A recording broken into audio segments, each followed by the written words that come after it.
شكرا يا ربي شكرا هديت قلبي شكرا نورت دربي شكرا شكرا يا رب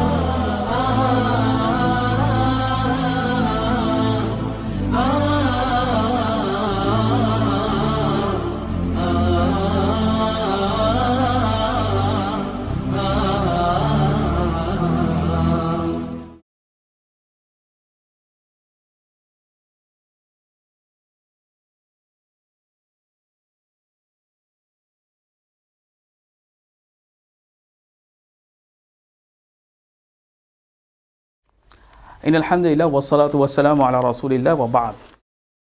তো আজকে হচ্ছে আমাদের ফোর্থ উইক এই মাসের। তো ফোর্থ উইকে আমরা সচরাচর যেটা করি যে আমরা একটা ফ্রি টপিক নিয়ে আলোচনা করি। তো আজকে আমাদের টপিকটা হচ্ছে সিন বা গুনাহ। এই টপিকটা নিয়ে যখন আলোচনা করছি কয়েকটা জিনিস বুঝে রাখা দরকার বা মনে রাখা দরকার। আপনারা যারা ফেসবুকে ছিলেন তারা হয়তো খেয়াল করেছেন যে আমি টপিকটার নাম দিয়েছি সিনস অ্যান্ড সেন্সিবিলিটি। এবং এটার নামটা পিছনটার কারণ হচ্ছে যে আমি জাস্ট মিমিক করার চেষ্টা করেছি জেইন অস্টিনের একটা উপন্যাস যেটা হচ্ছে সেন্স অ্যান্ড সেন্সিবিলিটি। যদিও উপন্যাসের সঙ্গে কোনো সম্পর্ক নাই, তবে নামটার কিছু তাৎপর্য আছে, সিগনিফিকেন্স আছে। সেটা হচ্ছে এই যে I am not talking about just sins, ঠিক আছে? সাধারণত গুনাহ নিয়ে আমরা কথা বলে কী করি, আমরা জাস্ট গুনাহগুলো জট ডাউন করি, এটা হচ্ছে গুনাহ, এটা হচ্ছে গুনাহ, এটা করলে গুনাহ হবে। অনেক সময় আমাদের হাতে অ্যাকচুয়ালি প্রপার প্রুফ না থাকার পরেও আমরা অনেক একটা জিনিসকে গুনাহ বলে ফেলি। আমার একজনের কথা মনে পড়ছে, যিনি আমার আরেক আত্মীয়কে দেখেছেন যে সে আরবিতে দুষ্টুমি করছে আর কি। আরবিতে আমাকে উদ্দেশ্য করে, অ্যাকচুয়ালি যেহেতু আমি অ্যারাবিক শিখেছি তো আমাকে সেন্টার করে বলছিল আরবি নিয়ে কিছু ফান করছে, তখন বলছিল যে এইভাবে কহাবো না, তাহলে গুনাহ হবে। জাস্ট বিকজ সে আরবিতে ফান করছে এও তার মনে হচ্ছে যে গুনাহ হতে পারে। তো আজকে আমাদের ক্লাসের মূল যে উদ্দেশ্য সেটা হচ্ছে যে আমরা গুনাহের ব্যাপারটাকে বোঝার চেষ্টা করব, সিন ব্যাপারটাকে বোঝার চেষ্টা করব ফ্রম এন ইসলামিক পার্সপেক্টিভ। এই হচ্ছে মূল উদ্দেশ্য। সো আজকের ক্লাসের শেষে কিন্তু আপনারা গুনার কোনো লিস্ট নিয়ে যাবেন না। আমি হার্ডলি গুনাহ নিয়ে কথা বলবো, কিছু জিনিস বোঝানোর জন্য হয়তো কিছু এক্সাম্পলস আসবে, কিন্তু আমাদের মূল উদ্দেশ্যটা হবে গুনার ব্যাপারে আমাদের অ্যাপ্রোচটা কী হওয়া উচিত সেটা বোঝা। এবং সেটা যখন আমরা বুঝবো তখন আমরা দেখব যে হোপফুলি আমাদের ইসলাম টেকনিক্যালি আর একটু বেটার হবে, ঠিক আছে? এবং যেটা হওয়াটা খুব জরুরি। তো আমরা শুরু করি ইনশাআল্লাহ। গুনাহ বা সিন এই ব্যাপারটাকে আমরা শুরু করতে পারি একেবারে শুরু থেকে। আল্লাহ সুবহানাহু ওয়া তাআলা প্রথম যে গল্পটা আমাদের বলেছেন কোরআনে, যদি আমরা প্রথম থেকে শুরু করি তাহলে সেই গল্পটা হচ্ছে আদম এবং ইবলিসের গল্প। এই গল্পটা খুব ইন্টারেস্টিং এবং এই গল্পটা অ্যাকচুয়ালি আমাদের ক্লু দেবে যে সিন জিনিসটা অ্যাকচুয়ালি কী, গুনাহ জিনিসটা আসলে কীরকম। সো এবং আমি খুব বেশি টেকনিক্যাল কথা বলবো না, আমরা একটা আমাদের ভাষায় পুরো গল্পটাকে আরেকবার জাস্ট রিভিউ করে আসার চেষ্টা করব। অলরেডি আপনারা যা কিছু জানেন সেটাকে আবার খুব ক্লাসিক্যাল টোনে রিপিট করার কোনো দরকার নেই, বাট চলুন আমরা শুরু করে দিই। সো যেটা হলো যে আল্লাহ সুবহানাহু ওয়া তাআলা ফেরেশতাদের বললেন এবং আল্লাহ সুবহানাহু ওয়া তাআলা যেভাবে গল্পটা শুরু করলেন, এবং আল্লাহ সুবহানাহু ওয়া তাআলা যখন কোরআনে গল্প বলেন তখন একটা ইন্টারেস্টিং ব্যাপার দেখবেন যে আল্লাহ সুবহানাহু ওয়া তাআলা অনেক বেশি টেলসগুলোকে কেটে দেন, ঠিক আছে? একটা গল্পের আমরা যেভাবে শুরু করি, অনেকটা আপনারা জানেন যে নাটকে অনেক সময় ফান করে বলা হতো যে যখন জিজ্ঞেস করা হচ্ছে যে কী হয়েছিল কালকে, সে এক বিরাট ইতিহাস, আমি সকালবেলায় উঠে চচ্চড়ি দিয়ে ভাত খেয়ে, তারপর মানে সে অনেক ডিটেলস দেওয়া শুরু করেছে। আল্লাহ সুবহানাহু ওয়া তাআলা যখন গল্প বলেন তখন দেখবেন যে আল্লাহ সুবহানাহু ওয়া তাআলা খুব বেশি ডিটেলস দেন না, কিন্তু গল্পের যে পয়েন্টটা আমাদের জানা দরকার সেখানে তিনি সাধারণত স্টিক করেন আল্লাহ সুবহানাহু ওয়া তাআলা। সো আল্লাহ সুবহানাহু ওয়া তাআলা বলছেন গল্পটা অ্যাব্রাপ্টলি অলমোস্ট, যেটা কোরআনে আল্লাহ সুবহানাহু ওয়া তাআলার স্টাইল, যে আল্লাহ সুবহানাহু ওয়া তাআলা ফেরেশতাদের বললেন যে তিনি পৃথিবীতে খলিফা তৈরি করতে যাচ্ছেন। ইন্নী জাইলুন ফিল আরদি খলিফা। ওকে, খলিফা ওয়ার্ডটার অর্থ কী সেটা নিয়ে উলামাদের মাঝে মতপার্থক্য আছে। একদল স্কলার্স বলছেন যে খলিফা মানে হচ্ছে প্রতিনিধি, যে অর্থটা আমরা সাধারণত জানি, রাইট? অর্থাৎ আদম আলাইহিস সালাম বা যাকে আল্লাহ সুবহানাহু ওয়া তাআলা তৈরি করতে যাচ্ছেন তিনি হবেন আল্লাহর খলিফা বা প্রতিনিধি ইন দ্য সেন্স যে তিনি পৃথিবীতে আল্লাহ সুবহানাহু ওয়া তাআলার আদেশ এবং নিষেধকে মান্য এবং অমান্য করবেন এবং সেটার কন্টিনিউ করাবেন পৃথিবীতে, বা পৃথিবীতে সেটাকে ধরে রাখবেন বা সেটাকে অ্যাপ্লাই করবেন এই খলিফা বা প্রতিনিধি। এই এক অর্থে আদম আলাইহিস সালাম হচ্ছেন খলিফা। সেকেন্ড আরেকটা যে অর্থ স্কলাররা করেন সেটা হচ্ছে যে খলিফা এর অর্থ হলো এমন একজন যার পরে আরও সাকসেসার্স আসবে, অর্থাৎ he won't be the only person, but তারপরে যেটা অ্যারাবিকে যুররিয়াহ বলা হয়, বা তার বংশ থেকে আরও মানুষের আগমন ঘটবে। এই অর্থেও আদম আলাইহিস সালাম খলিফা। তো আমাদের অ্যাকচুয়ালি দুটো অর্থ নিতেই কোনো সমস্যা নেই, কারণ দুই অর্থই আদম আলাইহিস সালামের জন্য প্রযোজ্য। সো যখন আল্লাহ সুবহানাহু ওয়া তাআলা বললেন যে তিনি পৃথিবীতে খলিফা তৈরি করতে যাচ্ছেন, এবং আপনারা এখানে খেয়াল করবেন এই স্টোরিটা মনে হতে পারে যে আদম এবং ইবলিসের স্টোরিতে আমরা স্ট্রেইট চলে যেতে পারি, সেই সিজদার ঘটনায় চলে যেতে পারি, কিন্তু এই আগের কথাগুলোর একটু প্রয়োজন রয়েছে। তখন ফেরেশতারা বললেন যে আপনি কি পৃথিবীতে এমন কাউকে পাঠাতে যাচ্ছেন যে কিনা এতে ফাসাদ সৃষ্টি করবে, করাপশন তৈরি করবে এবং রক্তপাত ঘটাবে, যেখানে আমরা অর্থাৎ ফেরেশতারা অলরেডি আপনার তাসবিহ করছি, নুসাব্বিহু বিহামদিকা ওয়া নুকাদ্দিসু লাক, আমরা আপনার তাসবিহ করছি আপনার প্রশংসার সাথে এবং একই সাথে আপনার পবিত্রতার বর্ণনা করছি। এই যে ফেরেশতারা বললেন কথাটা, এখানে আমি ফার্স্ট আপনাদের একটু চিন্তা নিয়ে আসতে চাই যে ফেরেশতারা এই কথাটা কোত্থেকে বললেন। ফেরেশতারা কেন মনে করলেন যে এই খলিফা তিনি গিয়ে পৃথিবীতে রক্তপাত ঘটাবে এবং ফাসাদ সৃষ্টি করবে? Anyone who wants to give an answer? জি ভাই। ফেরেশতারা এটা বলেছিল তাদের প্রিভিয়াস এক্সপিরিয়েন্স থেকে, কারণ মানুষ সৃষ্টির আগে আল্লাহ সুবহানাহু ওয়া তাআলা পৃথিবীতে জিন পাঠিয়েছিলেন এবং তারা পৃথিবীতে করাপশন এবং রক্তপাত ঘটিয়েছিল। সো এই এক্সপিরিয়েন্সের উপর ভিত্তি করেই ফেরেশতারা এই কোশ্চেনটা করেছিল যে কেন আল্লাহ আবার এমন একটা সৃষ্টি পৃথিবীতে পাঠাতে চাচ্ছে যারা আবারও এরকম করাপশন এবং রক্তপাত ঘটাবে। রাইট, এরকম একটা বর্ণনা আমরা কিছু কিছু স্কলারদের কাছ থেকে পাই। এখানে একটাই আপনারা মাথায় রাখবেন, সেটা হচ্ছে এই যে we have to take all this information with pinches of salt. So obviously এই ঘটনাগুলো আসতে হবে আল্লাহর কাছ থেকে অথবা আল্লাহ রাসূল সাল্লাল্লাহু আলাইহি ওয়াসাল্লামের কাছ থেকে। এক্স্যাক্টলি আল্লাহর কাছ থেকে বা আল্লাহ রাসূল সাল্লাল্লাহু আলাইহি ওয়াসাল্লামের কাছ থেকে আমরা সরাসরি কোনো কথা এই ব্যাপারে পাই না, তবে যেটা পাই কোনো সাহাবীর কাছ থেকে পাই, কোনো তাবিঈর কাছ থেকে পাই। এবং এইসব ব্যাপারে আমাদের আইডিয়াটা হচ্ছে এই যে যখন কোনো সাহাবী বা তাবিঈ যারা আমাদের কাছে খুবই ট্রাস্টওয়ার্দি, সাহাবীরা সবাই অ্যাকচুয়ালি আমাদের কাছে ট্রাস্টওয়ার্দি, তাবিঈদের অনেকেই আমাদের কাছে ট্রাস্টওয়ার্দি, ঠিক আছে? তো এরকম ট্রাস্টওয়ার্দি সোর্স থেকে যখন আমরা এই ইনফরমেশনগুলো পাই তখন আমরা এই খবরগুলোকে বলি মারফু। এর অর্থ হচ্ছে যে আমরা বলতে যাচ্ছি যে এগুলোর সোর্স আসলে আল্লাহ রাসূল সাল্লাল্লাহু আলাইহি ওয়াসাল্লাম, কারণ সাহাবীরা নিজে থেকে অথবা তাবিঈরা নিজে থেকে এরকম ইনফরমেশন দেওয়ার কথা না, কারণ এটা এমন বিষয় নয় যে ব্যাপারে আমরা ইজতিহাদ করে বুঝতে পারি জিনিসটা কি। সো এরকম কিছু ন্যারেশনস এসেছে বিশেষ করে কাতাদা রাদিয়াল্লাহু আনহুর কাছ থেকে এবং ইবনে আব্বাস এবং আরও কিছু সাহাবীর কাছ থেকে আমরা এরকম কিছু কথার সাপোর্ট পেয়েছি যে মানুষকে তৈরির বা আদম আলাইহিস সালামকে তৈরির 1000 অথবা 2000 বছর আগেই জিনকে পাঠানো হয়েছিল পৃথিবীতে এবং তারা বেসিকলি করাপশন ছড়িয়ে দিয়েছিল পৃথিবীতে এবং তারা রক্তপাত ঘটিয়েছিল। সো সেই সময় আল্লাহ সুবহানাহু ওয়া তাআলা ফেরেশতাদের পাঠান তাদেরকে দমন করতে। এই ইনফরমেশনটা আমাদের মাথায় রাখতে হবে, এটা খুব জরুরি। আমরা একটু পরে দেখব কেন জরুরি। এরপর যেটা হলো যে আল্লাহ সুবহানাহু ওয়া তাআলা আদমকে বেশ কিছু জিনিসের নাম শেখালেন, ওকে? এবং এই জিনিসগুলো অ্যাকচুয়ালি কী সেটা নিয়ে স্কলারদের আবার ইখতিলাফ রয়েছে, আমাদের আজকের আলোচনার জন্য দরকার নেই। কিন্তু আমরা যেটা বুঝলাম সেটা হচ্ছে যে আদম আলাইহিস সালামকে নাম শেখানো হয়েছে। And if you think about names, নাম কিন্তু আসলে জ্ঞানের রেজাল্ট, নলেজের রেজাল্ট হচ্ছে নাম। আপনি চিন্তা করে দেখেন যে আমরা যারা পড়াশোনা করি বা জ্ঞান অর্জন করি তারা অ্যাকচুয়ালি কী করি, আমরা প্রত্যেকটা ইভেন্ট, প্রত্যেকটা ফেনোমেনন, প্রত্যেকটা জিনিসের নামকরণ করার চেষ্টা করি। That's what we do. আপনি বিজনেসে যান, আপনি দেখবেন সে ফর এক্সাম্পল মার্কেটিং, ফিন্যান্স, এগুলো সব নাম।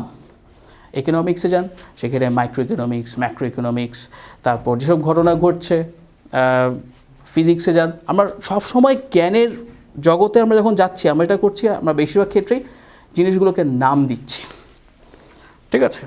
সো আল্লাহ সুবহানাহু ওয়া তাআলা এই আয়াতে যেন আমাদেরকে জানাচ্ছেন যে বেসিকলি আল্লাহ সুবহানাহু ওয়া তাআলা আদমকে জ্ঞান দিচ্ছেন, এবং জ্ঞানের অর্থ কি, যে আপনি একটা কনসেপ্টকে, একটা জিনিসকে আপনি নাম দিতে পারেন, যেটা জ্ঞান না থাকলে সাধারণত আমরা পারি না। এরপর আল্লাহ সুবহানাহু ওয়া তাআলা সেই একই জিনিসগুলোকে ফেরেশতাদের কাছে পেশ করলেন। যে জিনিসের নাম আদমকে শিখিয়েছেন, সেই জিনিসগুলো আল্লাহ সুবহানাহু ওয়া তাআলা ফেরেশতাদের দেখালেন এবং তাদেরকে বললেন যে এগুলোর নাম বলো। এবং তখন ফেরেশতারা স্বীকার করলো যে সুবহানাকা লা ইলমা লানা ইল্লা মা আল্লামতানা ইন্নাকা আনতাল আলিমুল হাকিম। যে আল্লাহ সুবহানাহুর পবিত্রতা বর্ণনা করে তারা স্বীকার করে নিল যে আপনি আমাদের যা জ্ঞান দেন তাছাড়া আমাদের আর কোনো জ্ঞান নেই। তো এখানে বেসিকলি আল্লাহ সুবহানাহু ওয়া তাআলা ফেরেশতাদের কাছে প্রমাণ করলেন যে যখন তিনি আদমকে সৃষ্টি করার সিদ্ধান্ত নিয়েছেন, তখন তিনি যা জানতেন ফেরেশতারা অ্যাকচুয়ালি তা জানতো না। ইনফ্যাক্ট যখন ফেরেশতারা এই প্রশ্ন করেছিল যে আপনি এরকম খলিফাকে কেন পাঠাচ্ছেন যে রক্তপাত ঘটাবে এবং ফাসাদ বা করাপশন স্প্রেড করবে পৃথিবীতে, যেখানে আমরা অলরেডি আপনার ইবাদা করছি, তখন আল্লাহ সুবহানাহু ওয়া তাআলা বলেছিলেন যে ইন্নী আ'লামু মা লা তা'লামুন, আমি যা জানি তোমরা তা যাও না। এবং ফেরেশতারা এখানে এসে স্বীকার করে নিল যে অ্যাকচুয়ালি আল্লাহ যা জানেন তা তারা জানে না। এরপর আল্লাহ সুবহানাহু ওয়া তাআলা ফেরেশতাদের বললেন আদমকে সিজদা করতে। তখন আল্লাহ সুবহানাহু ওয়া তাআলা বলছেন ওয়া ইয কুলনা লিল মালাইকাতি ইসজুদু ফাসাজাদু ইল্লা ইবলিস আবা ওয়াস্তাকবারা ওয়া কানা মিনাল কাফিরিন। যখন আমরা ফেরেশতাদের বললাম যে আদমকে সিজদা করো, তখন সবাই সিজদা করলো এক্সেপ্ট কে? ইবলিস। সে অস্বীকার করলো এবং ইস্তিকবার করলো, দম্ভ দেখালো, ওকে, অ্যারোগেন্স দেখালো, এবং সে ছিল কাফেরদের একজন। এখন একটা নতুন ক্যারেক্টার ঢুকলো, সে হচ্ছে ইবলিস। ইবলিস অ্যাকচুয়ালি কে? জিন। নাকি ইবলিস একজন ফেরেশতা? ইবলিস ফেরেশতা না, রাইট? ইবলিস ফেরেশতা না জিন, এই ব্যাপারটা আমরা অত সহজে বলছি, স্কলাররা এত সহজে বলতে পারেননি। তারা এটা নিয়ে বেশ কিছুদিন চিন্তা ভাবনা করেছেন। ইনফ্যাক্ট আপনি এটা নিয়ে পড়াশোনা করে দেখবেন স্কলার এটা নিয়ে বেশ জল্পনা কল্পনা করেছেন, যদিও বা আল্লাহ সুবহানাহু ওয়া তাআলা কোরআনে স্পষ্ট বলে দিয়েছেন যে সে জিন। কিন্তু প্রবলেমটা কোথায়? প্রবলেমটা হচ্ছে এইখানে যে আল্লাহ সুবহানাহু ওয়া তাআলা সিজদা কাকে করতে বলেছেন বা কাদের করতে বলেছেন? ফেরেশতাদের। ওয়া কুলনা লিল মালাইকাতি ইসজুদু লি আদম, আমি ফেরেশতাদের বললাম যে আদমকে সিজদা করো। ফাসাজাদু, এবং তারা সিজদা করলো, ইল্লা ইবলিস। এখন ইবলিস যদি ফেরেশতা না হয় তাহলে ইবলিস সিজদা করবে কেন? তাকে তো করতে বলা হয় নাই, এঞ্জেলসদের করতে বলা হয়েছে। সে তো এঞ্জেল না, সে হচ্ছে জিন। আর যদি সে ফেরেশতা হয়ে থাকে তাহলে সে কীভাবে সিজদা না করে থাকে? কারণ এঞ্জেলদের তো অ্যাকচুয়ালি আল্লাহকে ডিজোবে করার অ্যাবিলিটি নাই। এই কথাটা অবশ্য আবার খুবই টেকনিক্যালি ভারী একটা কথা, কারণ ওরা আমাদের মধ্যে আবার মত পার্থক্য আছে যে আসলে কি এঞ্জেলদের অ্যাবিলিটি নাই, নাকি অ্যাবিলিটি আছে কিন্তু তারা ডিজোবে করেন না। কিন্তু সেই তর্কে আজকে আমরা যাব না। আমরা জানি যে ফেরেশতারা কখনোই আল্লাহকে ডিজোবে করেন না। অ্যাবিলিটির প্রশ্ন আমরা এখন যাচ্ছি না, that is again a big technical question. So ফেরেশতারা কখনোই আল্লাহকে ডিজোবে করেন না। ইবলিস যদি ফেরেশতা হয় তাহলে সে কীভাবে ডিজোবে করলো? সো দুই দিক থেকে আপনি বুঝতে পারছেন দেয়ার ইজ এ প্রবলেম। এখন আমরা যে কথাটা অনেক সময় শুনে থাকি যে ফেরেশতা, ইবলিস ছিল অ্যাকচুয়ালি ফেরেশতাদের সর্দার, রাইট? আর জিনদের সর্দার, ফেরেশতাদের সর্দার, এটাও অনেক সময় আপনারা শুনেছেন না? ফেরেশতাদের সর্দার ছিল, যখন ওই ঘটনা ঘটছিল সে ছিল ফেরেশতাদের সর্দার। সে ইবাদত করতে করতে এমন একটা কুতুবি লেভেলে পৌঁছে গিয়েছিল যে সে ফেরেশতাদের সর্দার হয়ে গিয়েছিল। এই কথাটার একটা ভিত্তি আছে, কিন্তু এই হাদিসটা আসলে এটার সেহা বা এটার অথেন্টিসিটি নিয়ে ডাউটস আছে। সো আমরা অ্যাকচুয়ালি তাকে ফেরেশতাদের সর্দার ওই পর্যায়ে নিয়ে যাওয়াটা হয়তো একটু বাড়াবাড়ি পর্যায়ে, যদিও কিছু আসার রয়েছে, সেই আসারগুলো সেহা বা অথেন্টিসিটি নিয়ে ডাউটস আছে। ইবলিস এখানে আসলো কোত্থেকে? What is he doing with angels the first place? খারাপ একটা লোক বা জিন, লোক বললে আপনারা মানুষ মনে করতে পারেন, সে ওখানে কী করছিল? এখানে স্কলাররা বলছেন যে অ্যাকচুয়ালি ওই যে আমরা একটু আগে জানলাম যে যখন আমরা ডিল করছেন, ফেরেশতারা জিজ্ঞেস করছিল যে আপনি কি পৃথিবীতে এমন কাউকে পাঠাবেন যে করাপশন স্প্রেড করবে এবং রক্তপাত ঘটাবে? তখন আমরা কী জেনেছিলাম যে ফেরেশতারা এটা কীভাবে জেনেছিল? কারণ এর আগেই, মানুষ তৈরির আগে জিনকে পৃথিবীতে পাঠিয়ে অনেকটা আমাদের ভাষা আমরা বলতে পারি এক্সপেরিমেন্ট করা হয়েছিল। তখন জিনরা অ্যাকচুয়ালি এই কাজগুলোই করেছিল এবং তখন কী করা হয়েছিল? আল্লাহ সুবহানাহু ওয়া তাআলা ফেরেশতাদের পাঠিয়েছিলেন তাদের ট্যাকল করতে, এবং কিছু কিছু আসার এসেছে তাদেরকে বেসিক্যালি কিছু দ্বীপে বন্দি করে রাখা হয়েছিল, এরকম কিছু আসার এসেছে। এগেন এই কথাগুলো আমাদেরকে এমনভাবে নিতে হবে যে এগুলোকে এক্স্যাক্টলিভাবে চিন্তা করলে হবে না, একটা দ্বীপ কী ধরনের দ্বীপ, এবং সেটা ইম্পর্ট্যান্টও না এক্স্যাক্টলি কোন ধরনের দ্বীপ। আমাদের একটা জিনিস মনে রাখতে হবে যে অনেক সময় যেটা হয় যে আমরা এইসব নিটিগ্রিটি ডিটেলস নিয়ে খুব চিন্তাভাবনা করি, উইচ ইজ নট ইম্পর্ট্যান্ট। ঠিক আছে, নূহ নবীর নৌকাটা এখন কোথায় আছে, ঠিক আছে, বা ইয়াজুজ মাজুজকে আসলে আজারবাইজানের কোন দিক দিয়ে খুঁজলে পাওয়া যাবে, এই ধরনের ডিটেলস নিয়ে মানুষ আছে যারা এগুলো নিয়ে চিন্তা করে অ্যাকচুয়ালি। ঠিক আছে, আমি একজন মানুষকে চিনি যিনি আল বিদায়াতু ওয়ান নিহায়ার 9 খণ্ড পড়ে শেষ করেছেন এবং তার সব কনসার্ন হচ্ছে এই ধরনের কনসার্ন, যে একটা এক্সপিডিশনে যাওয়া দরকার যেখানে আমরা ইয়াজুজ মাজুজকে অ্যাটলিস্ট দূর থেকে গেট দিয়ে দেখে চলে আসবো, বা নূহ নবীর নৌকাটা এখন কোথায়। আমার সঙ্গে একদিন তিনি প্রায় আধা ঘন্টা ডিসকাস করছিলেন এটা, এবং আই ওয়াজ লাইক এটাও ডিসকাস করতে হবে। বাট এনিওয়ে, এই নিটিগ্রিটি ডিটেলসগুলো দরকার নাই। ফেরেশতারা যখন সেখানে গিয়ে এই জিনদেরকে শায়েস্তা করছিলেন, তখন দে ফাউন্ড ইবলিস, অ্যান্ড ইবলিস was not doing this things. সে তখন আল্লাহর ইবাদতে মশগুল ছিল, এবং ইবলিসের প্রতি ইমপ্রেসড হয়ে ফেরেশতারা তাকে ওখানে নিয়ে গেলেন, এবং ultimately he got a place over there. সে সেখানে ছিল। এক্স্যাক্টলি কীভাবে ছিল তার পুরো ডিটেলস আমরা জানবো না এগেইন, কিন্তু ইবলিস সেখানে ছিল। এবং আরও কিছু কোরআনিক এভিডেন্স আমাদের বলে যে ওই সময় জান্নাতে মালাইকারা বা এঞ্জেলরা ছাড়াও আল্লাহ সুবহানাহু আরও কিছু সৃষ্টি ছিল। তো এখন coming back to our questions, যখন ফেরেশতাদের সিজদা করতে বলা হলো, তখন কেন ইবলিস সিজদা করবে যদি সে ফেরেশতা না হয়ে থাকে? এই কোয়েশ্চেন অ্যান্সারে স্কলাররা বলছেন যে বেসিকলি ফেরেশতাদেরকে সিজদা করতে বলা হয়েছে এই অর্থে যে তারা হচ্ছে সেখানকার আমরা বলতে পারি যে সর্দার গ্রুপ। সো সর্দার গ্রুপকে যদি সিজদা করতে বলা হয়, বাই ডিফল্ট যারা সর্দারদের নিচে রয়েছে তাদেরকেও সিজদা করতে বলা হয়েছে।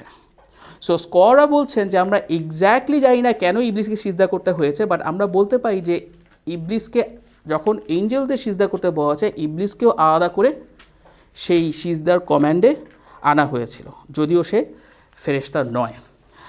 এর একটা প্রমাণ হচ্ছে এই যে সূরা আল আরাফে আল্লাহ সুবহানাহু ওয়া তাআলা বলছেন ইবলিসকে আলাদা করে যে ক্বালা ওয়া মা মানাআকা আল্লা তাসজুদা ইয আমারতুক, তোমাকে কি সিজদা করতে বাধা দিল, বা কে তোমাকে সিজদা করতে বাধা দিল যখন আমি তোমাকে আদেশ করেছি, আমারতুক। সো স্কলার এখান থেকে ডিরাইভ করছেন যে ইবলিসকে একটা ইন্ডিপেন্ডেন্ট অর্ডার দেওয়া হয়েছিল যে তুমিও সিজদা করবে।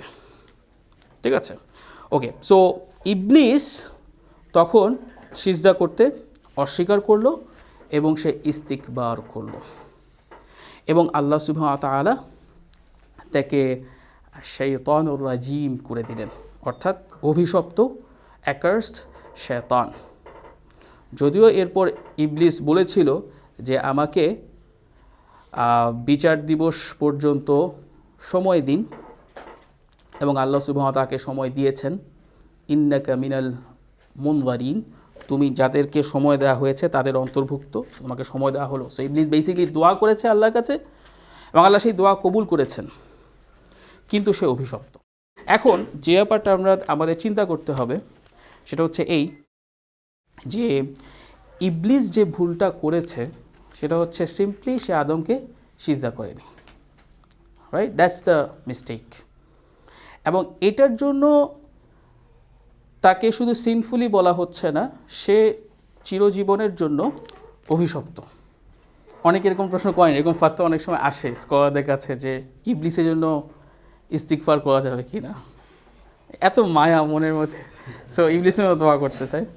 আলহামদুলিল্লাহ, আপনি এক সেন্সে চিন্তা করলে আপনার মনে হবে যে খারাপ না ব্যাপারটা, ঠিক আছে? বাট এনিওয়ে, আল্লাহ সুবহানাহু ওয়া তাআলা যেহেতু কোরআনে ঘোষণা দিয়েই দিয়েছেন সে চির অভিশপ্ত, সো আপনি ইস্তিগফার করতে পারেন, এতে কতটুকু ফল পাবেন আমি অ্যাটলিস্ট খুব একটা আশাবাদী না। কিন্তু তো পয়েন্ট হচ্ছে এইটুকুই, সে ফেরেশতাদের কাছে এসেছিল as a proven Abid, someone যে আল্লাহর এতটাই ইবাদত গুজারি ছিল, সে সবসময় আল্লাহকে ইবাদত করত। একটা আদেশ সে পালন করেনি, এবং এই আদেশগুলো আমরা যেসব বিরাট বিরাট ক্রাইমস, অপরাধ, সিন, পাপ যেই শব্দ দিয়ে ব্যবহার করুন, আপনি জাস্ট মানবিক দিক থেকে চিন্তা করেন, আপনার ইসলামিক ক্যাপটাকে আপাতত নামিয়ে রেখে জাস্ট যদি মানবিক দিক থেকে, বা যদি সামহাও আপনি যদি সেকুলার একটা ক্যাপ পরেন, সব মনে হবে যে হোয়াটস এ বিগ ডিল, ঠিক আছে? আরেকবার চান্স দিয়ে দেখেন, সিজদা করতেও পারে। এই যে আদম সিজদা করলো না এবং সে এই জন্য চির অভিশপ্ত হয়ে গেল, এখান থেকে আসলে আমাদের গুনার ব্যাপারটা বুঝতে হবে। ইবলিসকে জিজ্ঞেস করো যে কেন তুমি সিজদা করলে না, তখন সে বলল আনা খাইরুম মিন, ঠিক আছে, আমি তার চেয়ে বেটার। খালাকতানি মিন নার ওয়া খালাকতাহু মিন তিন, আপনি আমাকে আগুন থেকে, আল্লাহকেই কিন্তু সে বলছে, আপনি আমাকে আগুন থেকে সৃষ্টি করেছেন এবং তাকে মাটি থেকে সৃষ্টি করেছেন। Interesting analogy. এই অ্যানালজিটার মূলে কি রয়েছে, যে সে চিন্তা করছে যে আগুন as an element is better দেন মাটি, ঠিক আছে, ফায়ার ইজ বেটার দেন আর্থ, এটা হচ্ছে তার লজিক। আমি যেহেতু আমাদের ক্লাসে এত সময় হবে না, but just to give N interesting point, ইমাম ইবনুল কাইয়িম রাহিমাহুল্লাহ ঠিক এই টপিকটা ডিসকাশনে এসে তিনি ইন্টারেস্টিংলি 15টা কারণ দেখিয়েছেন যে কেন অ্যাকচুয়ালি আগুন মাটির চেয়ে বেটার না, ইনফ্যাক্ট মাটি বা earth is better then fire. এই ডিসকাশনে আমরা অ্যাকচুয়ালি যাব না, যাওয়ার কোনো প্রয়োজন নাই। স্কলার আরও বলছেন এই যে এই কিয়াসটা বা এই অ্যানালজিটা এই কারণেও ভুল, জাস্ট তাদের কিছু আলোচনা আপনাদের জানার জন্য বলছি, এই কারণেও ভুল যে যখন কোনো একটা জিনিসের এলিমেন্ট যেটার দিয়ে আপনি রেসিপি করে আলটিমেট জিনিসটা কুক করবেন, সেই এলিমেন্টটা যদি একটা জিনিসের এলিমেন্ট আরেকটা জিনিসের চেয়ে বেটার হয়েও থাকে, দ্যাট ডাজেন্ট মিন তাদের এন্ড রেজাল্টটা বা তাদের আউটকামটা ঠিক ওইভাবেই তাদের প্রেফারেন্সটা আপনি করতে পারেন। সো একটা জিনিসের এলিমেন্ট খারাপ হতে পারে, কিন্তু আলটিমেটলি যে আউটকামটা আসবে সেটা বেটার হতে পারে। আমাদের এই ডিসকাশনে যাওয়ার প্রয়োজন নেই, বা কিন্তু সেটা যেটা বোঝা দরকার সেটা হচ্ছে এই যে ইবলিস এই সময় অ্যাকচুয়ালি তার ট্রু ক্যারেক্টার শো করলো।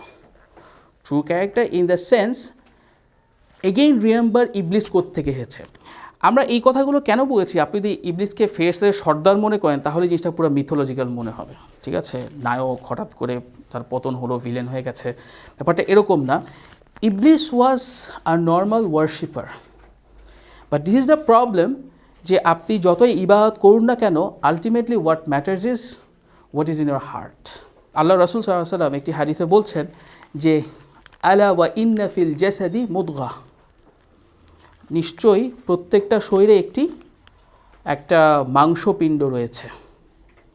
ইদা সলুহাত সলুহাল জাসাদু কুল্লু ওয়া ইদা ফাসাদাত ফাসাদাল জাসাদু কুল্লু আলা ওয়াহিয়াল কলব, যখন ওটা ঠিক থাকে তখন পুরো শরীরটা ঠিক থাকে, আর যখন ওটা নষ্ট হয়ে যায় তখন পুরো শরীরটাই নষ্ট হয়ে যায়, এবং সেই মাংসপিণ্ডটা হচ্ছে হৃদয় বা অন্তর, ঠিক আছে। এখন আপনারা অবশ্যই এখানে একটা সেই খুবই পরিচিত প্রশ্ন এমনভাবে করতে পারেন যেন এটি প্রশ্নটা আপনারা প্রথমবারের মতো করছে, সেটা হচ্ছে এই যে আসলে কি হৃৎপিণ্ডেই মানুষের চিন্তাভাবনা থাকে নাকি মস্তিষ্কে থাকে। এই তর্কে আমরা এখন যাব না। আল্লাহ রাসূল সাল্লাল্লাহু আলাইহি ওয়াসাল্লাম বলেছেন হৃৎপিণ্ডের কথা। সো ইবলিসের মনে এই জিনিসটা ছিল এবং সেটা এই সময় বের হয়ে আসলো, সে আল্লাহ সুবহানাহু ওয়া তাআলার কাছে আর লুকাতে পারলো না, যদিও আল্লাহ সুবহানাহু ওয়া তাআলা এটা আগে থেকেই জানতেন। এবং স্কলাররা বলছেন যে আল্লাহ সুবহানাহু ওয়া তাআলা যখন বলেছিলেন যে আমি তা জানি যা তোমরা জানো না, ফেরেশতাদের সেই না জানা জ্ঞানের মাঝে এটাও ছিল যে অ্যাকচুয়ালি তাদের মাঝেই একজন লুকিয়ে রয়েছে যার মনে এই ধরনের কুফর রয়েছে। এবং আল্লাহ সুবহানাহু ওয়া তাআলা বলছেন যে ওয়া কানা মিনাল কাফিরিন, সে ছিল কাফের, অথচ সে আল্লাহর ইবাদত করত এবং একটা সময় পর্যন্ত আল্লাহ সুবহানাহু ওয়া তাআলা তাকে ফেরেশতাদের সাথে থাকতেও দিয়েছিলেন। অল দ্য ওয়াইল আল্লাহ সুবহানাহু ওয়া তাআলা তার মনের খবর জানতেন। এই পর্যায়ে আমি আপনাদের একটা হাদিস বলবো। হাদিসটাতে আল্লাহ রাসূল সাল্লাল্লাহু আলাইহি ওয়াসাল্লাম বলছেন, এবং আমি শিওর যে আপনারা অনেকেই হাদিসটা শুনেছেন, খুব ফেমাস হাদিস, কিন্তু এই ফেমাস হাদিসটা আমরা অনেক সময় ভুল বুঝি। ঠিক আছে, হাদিস হচ্ছে এই যে আল্লাহ রাসূল সাল্লাল্লাহু আলাইহি ওয়াসাল্লাম বলছেন ফাওয়াল্লাযী লা ইলাহা গায়রু, তার শপথ যিনি ছাড়া আর কোনো ইলাহ নেই, ইন্না আহাদাকুম লা ইয়ামালু বিআমালি আহলিল জান্নাতি হাত্তা লা ইয়াকুনা বাইনাহু ওয়া বাইনাহা ইল্লা যিরা ফায়াসবিকু আলাইহিল কিতাব ওয়া ইয়ামালু বিআমালি আহলিন নারি ফায়াদখুলুহা। সেই আল্লাহর শপথ, সেই ইলাহের শপথ যিনি ছাড়া আর কোনো ইলাহ নেই, তোমাদের মাঝে একজন জান্নাতের লোকদের মতো কাজ করতে থাকবে এমনভাবে যেন জান্নাতের সাথে তার আর 1 বিঘত বা 1 হাতের মতো দূরত্বে সে চলে আসবে, কিন্তু এরপর কিতাব তাকে কবজা করে ফেলবে। কিতাব বলতে এখানে তার নিয়তি, তার ভাগ্য, তাকে ধরে ফেলবে এবং সে জাহান্নামী লোকদের মতো কাজ করা শুরু করবে এবং সে জাহান্নামে ঢুকবে। ওয়া ইন্না আহাদাকুম লা ইয়ামালু বিআমালি আহলিন নারি হাত্তা মা ইয়াকুনা বাইনাহু ওয়া বাইনাহা ইল্লা যিরা ফায়াসবিকু আলাইহিল কিতাব ফায়ামালু বিআমালি আহলিল জান্নাতি ফায়াদখুলুহা। ঠিক উল্টাটা, এবং তোমাদের মাঝে কেউ জাহান্নামের লোকদের মতো কাজ করে থাকবে টু দ্য এক্সটেন্ট যে জাহান্নাম এবং তার মাঝে 1 বিঘতের মতো দূরত্ব চলে আসবে, এবং তারপর তার ভাগ্য, তার লেখনী, তার কপালের যে নিয়তি সেটা তাকে দখল করে নেবে এবং সে জান্নাতের লোকদের মতো কাজ করা শুরু করবে এবং সে জান্নাতে ঢুকে যাবে। সো এখান থেকে আমরা অনেক সময় একটা ভুল বুঝি। সেই ভুলটা হচ্ছে এই যে আপনি যত ভালোই কাজ করেন না কেন, আলটিমেটলি লাস্টের দিকে আপনার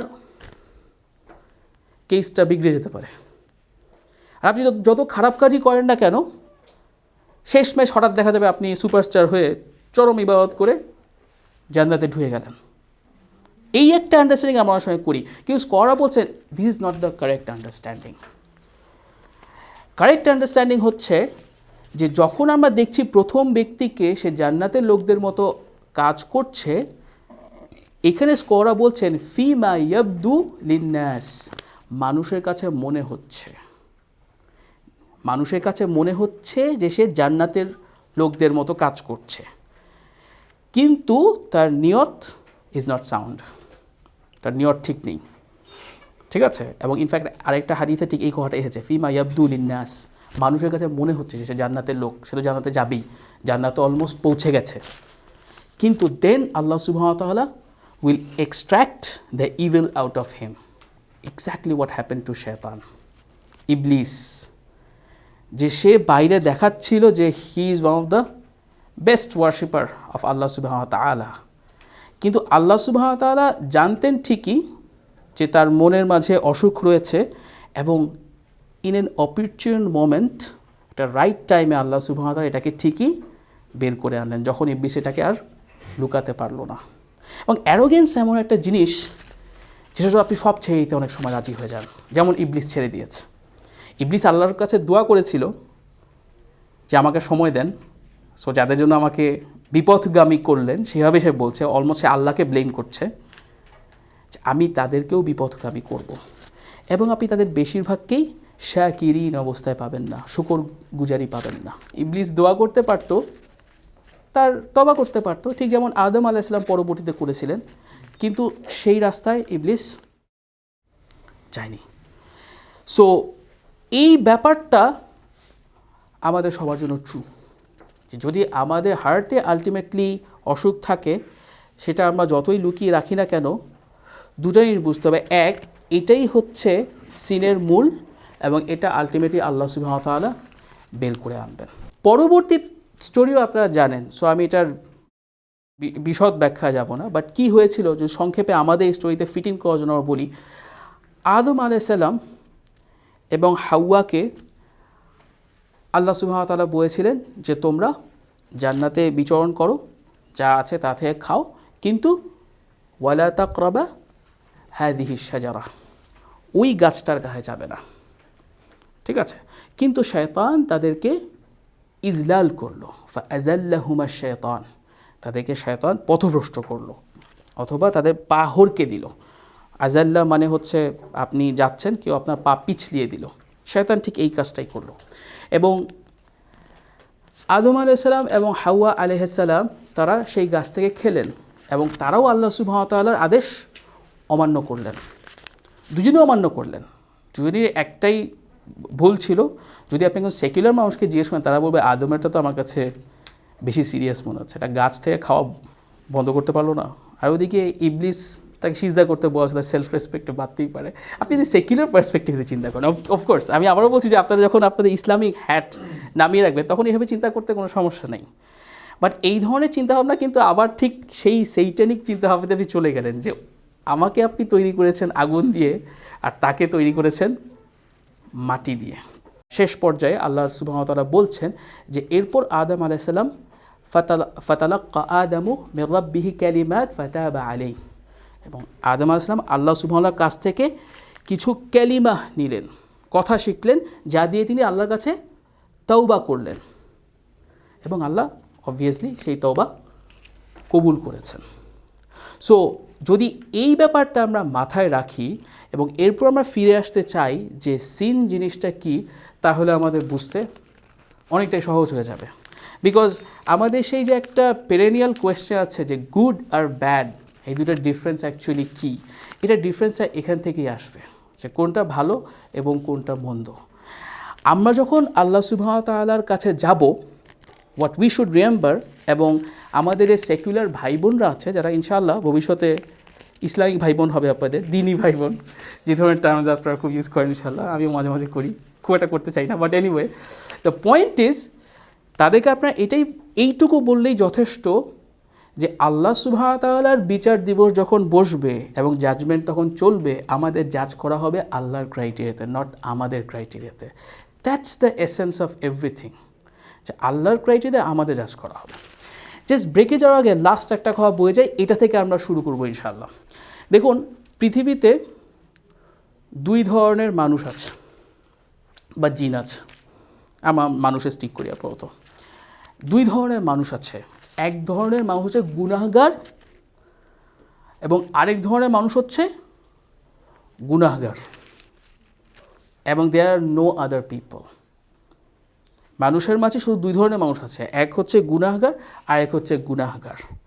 আল্লাহ রাসূল সাল্লাল্লাহু আলাইহি ওয়াসাল্লাম একটি হাদিসে বলছেন, যে হাদিসটি ইমাম তিরমিজি বর্ণনা করেছেন, যে কুল্লু বানি আদম খাত্তা, প্রত্যেক আদমের সন্তান খাত্তা, এবং খাত্তা ওয়ার্ডটা খুব স্ট্রং, এর মানে হচ্ছে যে ক্রমাগত ভুল করছে বা গুনাহ করছে। আল্লাহ রাসূল সাল্লাল্লাহু আলাইহি ওয়াসাল্লাম এখানে কোনো এক্সেপশন করেননি, প্রত্যেক আদমের সন্তান খাত্তা, শুধু ভুলই করছে না, ক্রমাগত ভুল করছে, ভুল করছেই শুধু।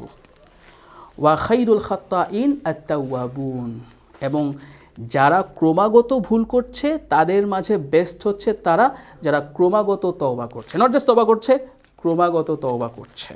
আল্লাহ রাসূল সাল্লাল্লাহু আলাইহি ওয়াসাল্লাম বলছেন যে লান ইউদখিলা আহাদান মিনকুম আমালুহুল জান্নাহ।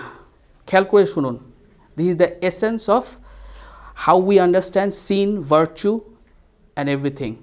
তোমাদের কারোরই কাজ তোমাদের জান্নাতে ঢোকাবে না। How amazing is that! আপনারা আগেও এটা অনেকবার শুনেছেন, আজকে আপনাদের মনে হচ্ছে প্রথম শুনলেন, রাইট?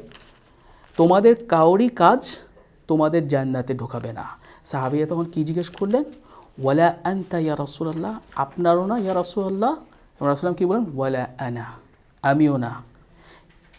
ইল্লা, অথবা ওয়ালাকিন ইয়াতাগাম্মাদিনিল্লাহ মিন রাহমাতিহি ওয়া ফাদল, যদি না আল্লাহ সুবহানাহু ওয়া তাআলা তার রহমা বা তার মার্সি বা তার ফদল, তার ব্লেসিং দিয়ে আমাকে আবিষ্ট করে নেন, এমব্রেস করে নেন। ঠিক আছে, এইটুকু চিন্তা আমরা মাথায় রেখে চলুন এখন একটু ব্রেকে যাই ইনশাআল্লাহ। জাযাকুমুল্লাহ খাইরান। আবার ইনশাআল্লাহ 15 মিনিট পর আমরা ব্যাক করবো, যেহেতু আমাদের আরও বেশ কিছু টেকনিক্যাল কথাবার্তা আছে।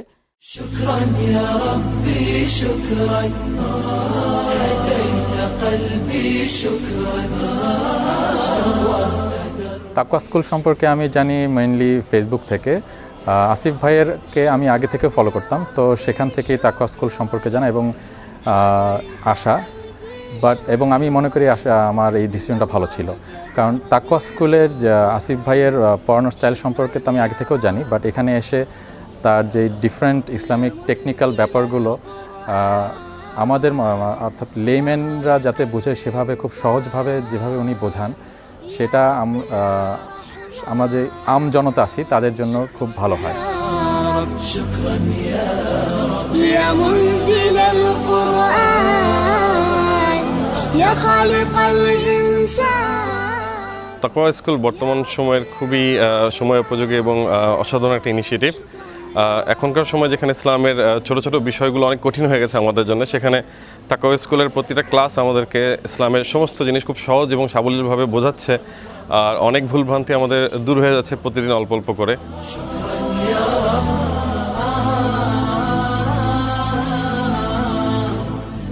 আসলে যে কোনো নলেজ গ্যাদার করার জন্য যেটা সবচেয়ে বেশি প্রয়োজন সেটা হচ্ছে ধারাবাহিকতা। আমরা স্কুল কলেজে যখন আসলে জ্ঞান অর্জন করেছি তখন দেখেছি সেটাও কিন্তু আমরা একটা সিস্টেমেটিক ওয়েতে ধারাবাহিকভাবে অর্জন করেছি, সেটা হোক আমাদের স্কুলের নিয়মিত ক্লাস করে হোক বা আমাদের যে কোনো কোচিং সেন্টার নিয়মিত ক্লাস করে হোক।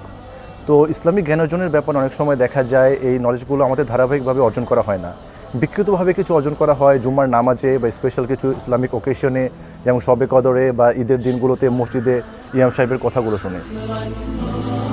هديت قلبي شكرا نورت دربي شكرا شكرا তাকওয়া স্কুলে আমার আসার মেইন ইন্টেনশন ছিল দুটো বেসিক্যালি। সেটা প্রথমত হচ্ছে যে ইসলামকে একটি সিস্টেমেটিক ওয়েতে জানা, আর দ্বিতীয়ত হচ্ছে যে যেই আমাদের বেসিক কাজগুলা যেমন নামাজ রোজা এগুলাকে আবার রিভিউ করা। যেমন অ্যাটলিস্ট আমার ক্ষেত্রে আমি ছোটোবেলায় এগুলো জানার পরে আর কখনোই এগুলো ধরে দেখা হয়নি।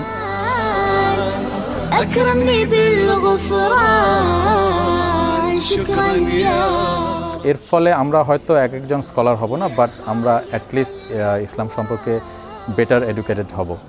সো এই তাকওয়া স্কুলের এই প্রয়াসটা আমি মনে করি আরও জারি থাকুক, এবং Taqwa school I hope for the best for Taqwa school and Asif ভাইয়া। Thank you. ربي شكرا هديت قلبي شكرا আমাদের ইসলামের যে হিস্ট্রি, যে ঐতিহ্য, সেই সমস্ত ব্যাপারে আমরা এই গল্প এবং এই লেকচারগুলোর মাধ্যমে সব কিছু জানছি আস্তে আস্তে। আমার শুভকামনা রইল তাকওয়া স্কুলের সাথে, এবং আশা করি আল্লাহ তাআলা বরকত দেবেন এই প্রতিষ্ঠানের সাথে জড়িত সবাইকে।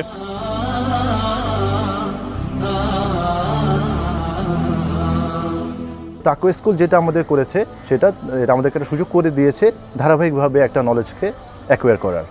কারণ এখানে আমরা প্রতি শুক্রবারে আসছি, যে নলেজগুলো গেদার করছি সেগুলো বাসায় যেয়ে আমরা আবার রিভিউ করছি পুরো সপ্তাহ জুড়ে, এবং নেক্সট সপ্তাহে এসে আমরা আবার নতুনভাবে বিভিন্ন কিছু টপিক্সের উপরে আবার নতুনভাবে ইনফরমেশন পাচ্ছি, আরও নলেজ গেদার হচ্ছে।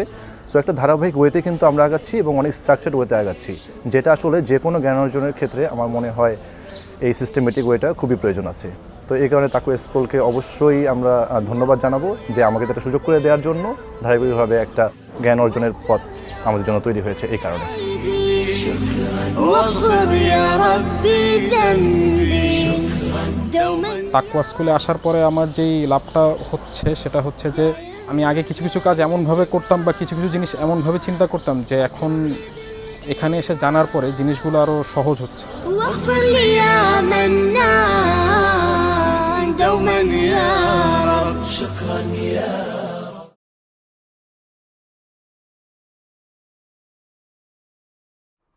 সো আমরা সেকেন্ড সেশনে আসলাম। তো লাস্ট সেশনে আমরা কথা বলছিলাম যে পৃথিবীতে দু ধরনের মানুষ আছে, একদল হচ্ছে যারা সিনফুল, আরেকদল যারা সিনফুল বা সিনার্স অ্যান্ড সিনার্স। সো পৃথিবীতে বেসিক্যালি আমরা দু ধরনের সিনার্স পাচ্ছি। এই দু ধরনের সিনার্সদের একদল সিনার্স জাহান্নামে যাবে এবং আরেক দল সিনার্স জান্নাতে যাবে, and there are no other ways. এবং আপনি যদি চিন্তা করে দেখেন, দ্যাটস এ প্রোফাউন্ড কনসেপ্ট বা স্টেটমেন্ট বা থিঙ্কিং, যদি আপনি চিন্তা করে দেখেন, ঠিক আছে। কারণ আল্লাহ রাসূল নিজেই বলে গেছেন যে ইভেন তিনিও তার কাজের মাধ্যমে জান্নাতে যেতে পারবেন না যদি না আল্লাহ সুবহানাহু ওয়া তাআলার রাহমা এবং ফদল অর্থাৎ মার্সি এবং ব্লেসিং আল্লাহ রাসূল সাল্লাল্লাহু আলাইহি ওয়াসাল্লামকে এমব্রেস না করে। এবং বিভিন্ন সূরা থেকেও আমরা এই স্পিরিটটা পাই, যেমন সূরা নাসরে আমরা দেখছি, এবং সূরাটা আপনারা সবাই জানেন, যেখানে আল্লাহর রাসূল সাল্লাল্লাহু আলাইহি ওয়াসাল্লামকে বলা হচ্ছে যে যখন তুমি দেখবে যে আল্লাহর বিজয় এবং সাহায্য এসেছে এবং মানুষ দলে দলে ইসলামে এসে ভিড়ছে, তখন আল্লাহ রাসূলকে কী করতে বলা হয়েছে? ফাসাব্বিহ বিহামদি রব্বিকা ওয়াস্তাগফির। রাইট, ফাসাব্বিহ বিহামদি রব্বিকা ওয়াস্তাগফির। রাইট, তোমার রবের প্রশংসা বর্ণনা করে তার পবিত্রতার ঘোষণা দাও এবং ইস্তেগফার করো, আল্লাহর কাছে ক্ষমা প্রার্থনা করো। এটা কাকে বলা হচ্ছে? আল্লাহ রাসূল সাল্লাল্লাহু আলাইহি ওয়াসাল্লামকে, যিনি মাসুম। রাইট, যিনি মাসুম ইন দ্য সেন্স যার ইসমা রয়েছে, অর্থাৎ যিনি, আমরা অনেক সময় বলি যে তিনি নিষ্পাপ। নিষ্পাপ হওয়াটা ইন্টারেস্টিং, কারণ নবীরা অ্যাকচুয়ালি সিন করতে পারেন কি না এটা নিয়ে ওলামাদের ইখতিলাফ রয়েছে। ইনফ্যাক্ট কোনো স্কলার্স বলছেন যে নবীদের মাইনর সিনস হয়ে যেতে পারে, বাট সেটা আল্লাহ ঠিক করে দেন, তাকে জানিয়ে দেন, এবং আলটিমেটলি নবী সেটা থেকে তওবা করেন এবং সেটাকে কারেক্ট করে নেন। তবে মেজর সেন্স অবভিয়াসলি, যেটা নিয়ে আজকে আমরা একটু পরে ডিসকাস করব, সেটা নবীদের কখনো হতে পারে না। কিন্তু আল্লাহ রাসূল সাল্লাল্লাহু আলাইহি ওয়াসাল্লাম, যিনি সব আম্বিয়াদের মাঝে শ্রেষ্ঠ নবী, তাকে আল্লাহ সুবহানাহু ওয়া তাআলা তার পুরো মিশন সাকসেসফুলি শেষ করার পর কী করতে বলছেন? ইস্তিগফার করতে বলছেন। এবং আল্লাহ রাসূল সাল্লাল্লাহু আলাইহি ওয়াসাল্লাম দিনে দুটো বর্ণনা এসেছে, একটি বর্ণনা এসেছে যে তিনি 70 বার ইস্তিগফার করতেন, আরেকটি বর্ণনা এসেছে তিনি 100 বার দিনে ইস্তিগফার করতেন। এই যদি হয় আল্লাহ রাসূল সাল্লাল্লাহু আলাইহি ওয়াসাল্লামের অবস্থা, তাহলে আমরা চিন্তা করে দেখতে পারি যে আমরা কোথায় আছি। বাট যে পয়েন্টটা আমি আপনাদের বলতে চাই সেটা হচ্ছে এই, যে আলটিমেটলি সিন আমাদের সবার হবে। ঠিক যেমন আদম আলাইহিস সালামের জাল্লা হয়েছিল বা স্খলন হয়েছিল, এবং একই সাথে ইবলিসেরও স্খলন হয়েছিল, কিন্তু এই দুই স্খলনের মাঝে পার্থক্যটা কোথায়? আপনার হার্টে কী আছে সেটার উপর ডিপেন্ড করে। যে কারণে আল্লাহ সুবহানাহু ওয়া তাআলা সূরা আত-তারিকে বলছেন ইয়াউমা তুবলাস সারায়ের, অর্থাৎ বিচার দিবসের কথা বলতে গিয়ে আল্লাহ সুবহানাহু ওয়া তাআলা বলছেন যে যেদিন পরীক্ষা করে দেখা হবে শুধু মনের গোপন ব্যাপারগুলো। এবং এখান থেকে স্কলাররা বলছেন যে বিচার দিবসে অ্যাকচুয়ালি শুধুমাত্র মনে কী রয়েছে সেটাই জাজ করা হবে। এর অর্থ কি? এর মানে কি যে আপনার নামাজ, রোজা, হজ, যাকাত এগুলো জাজ করা হবে না? হবে, কিন্তু সেটার পেছনেও অ্যাকচুয়ালি কোনটা খোঁজা হবে? আপনার নিয়ত কী ছিল, সেটার উপর বেস করেই আপনি আলটিমেটলি সেটার রিওয়ার্ড পাবেন, অথবা সেটার রিওয়ার্ড আপনি পাবেন না, উপরন্তু আপনি পানিশড হতে পারেন বেসড অন দ্যাট। এই ব্যাপারটাকে মাথায় রাখলে আমরা অনেক কিছু বুঝতে পারবো, যে যদিও অনেক কাজকে আমরা বিরাট সিন মনে করি, আমরা আবার দেখছি যে সেরকম বিরাট সিন করার পরও এমন মানুষকে আমরা পাই যাকে আল্লাহ সুবহানাহু ওয়া তাআলা ক্ষমা করে দিচ্ছেন। যেমন রিগার্ডিং দ্যাট ওমেন, যিনি একটি খারাপ কাজে নিয়োজিত ছিলেন, বাট দেন তিনি একদিন একটি কুকুরকে পানি খাওয়ার জন্য আল্লাহ সুবহানাহু ওয়া তাআলা তাকে মাফ করে দিয়েছেন। এখন এই স্টোরিটা আমাদের বুঝতে হবে উইথ ইটস স্পিরিট। এর মানে এই না যে এখন এরকম গুনাহ করে বা এই ধরনের যত গুনাহ রয়েছে বা যে কোনো গুনাহ করে আপনি জাস্ট এখন কুকুরকে পানি খাওয়ালেই আপনার গুনাহ মাফ হয়ে যাবে, that's not the point. The point is what is in your heart. দুটা প্রাইম ভ্যালুস বা ভার্চুস বা সিনকে নিয়ে আমাদের বেসিকলি কাজ করতে হবে। একটা হচ্ছে অ্যারোগেন্স, আর একটা হচ্ছে হিউমিলিটি। আপনি যাকে দেখবেন যে সেই ব্যক্তি সিনার হোক, এবং আমরা একটু আগেও বললাম যে সবাই সিনার্স, অ্যাকচুয়ালি দুই দলই সিনার্স, কিন্তু যেই সিনার্স আলটিমেটলি আল্লাহ সুবহানাহু ওয়া তাআলার কাছ থেকে মাফ পেয়ে আছে বা আল্লাহ সুবহানাহু ওয়া তাআলার রাহমা পেয়ে আছে, তারা হচ্ছেন সেই দল যাদের মনে হিউমিলিটি ছিল। ইনকিসার, অ্যারাবিক একটা ওয়ার্ড ইউজ করা হয় ইনকিসার, যেই ওয়ার্ডটা আসলে খুব চমৎকার একটা ওয়ার্ড এবং এটার ইকুইভ্যালেন্ট ওয়ার্ড বের করা খুব ডিফিকাল্ট। এটা হচ্ছে এক ধরনের ভগ্ন হৃদয়, মন ভেঙে যাওয়া। সো আপনি গুনাহ করছেন, বাট একই সাথে আপনি মনের মাঝে একটা ডিপ অনুশোচনা বোধ করছেন।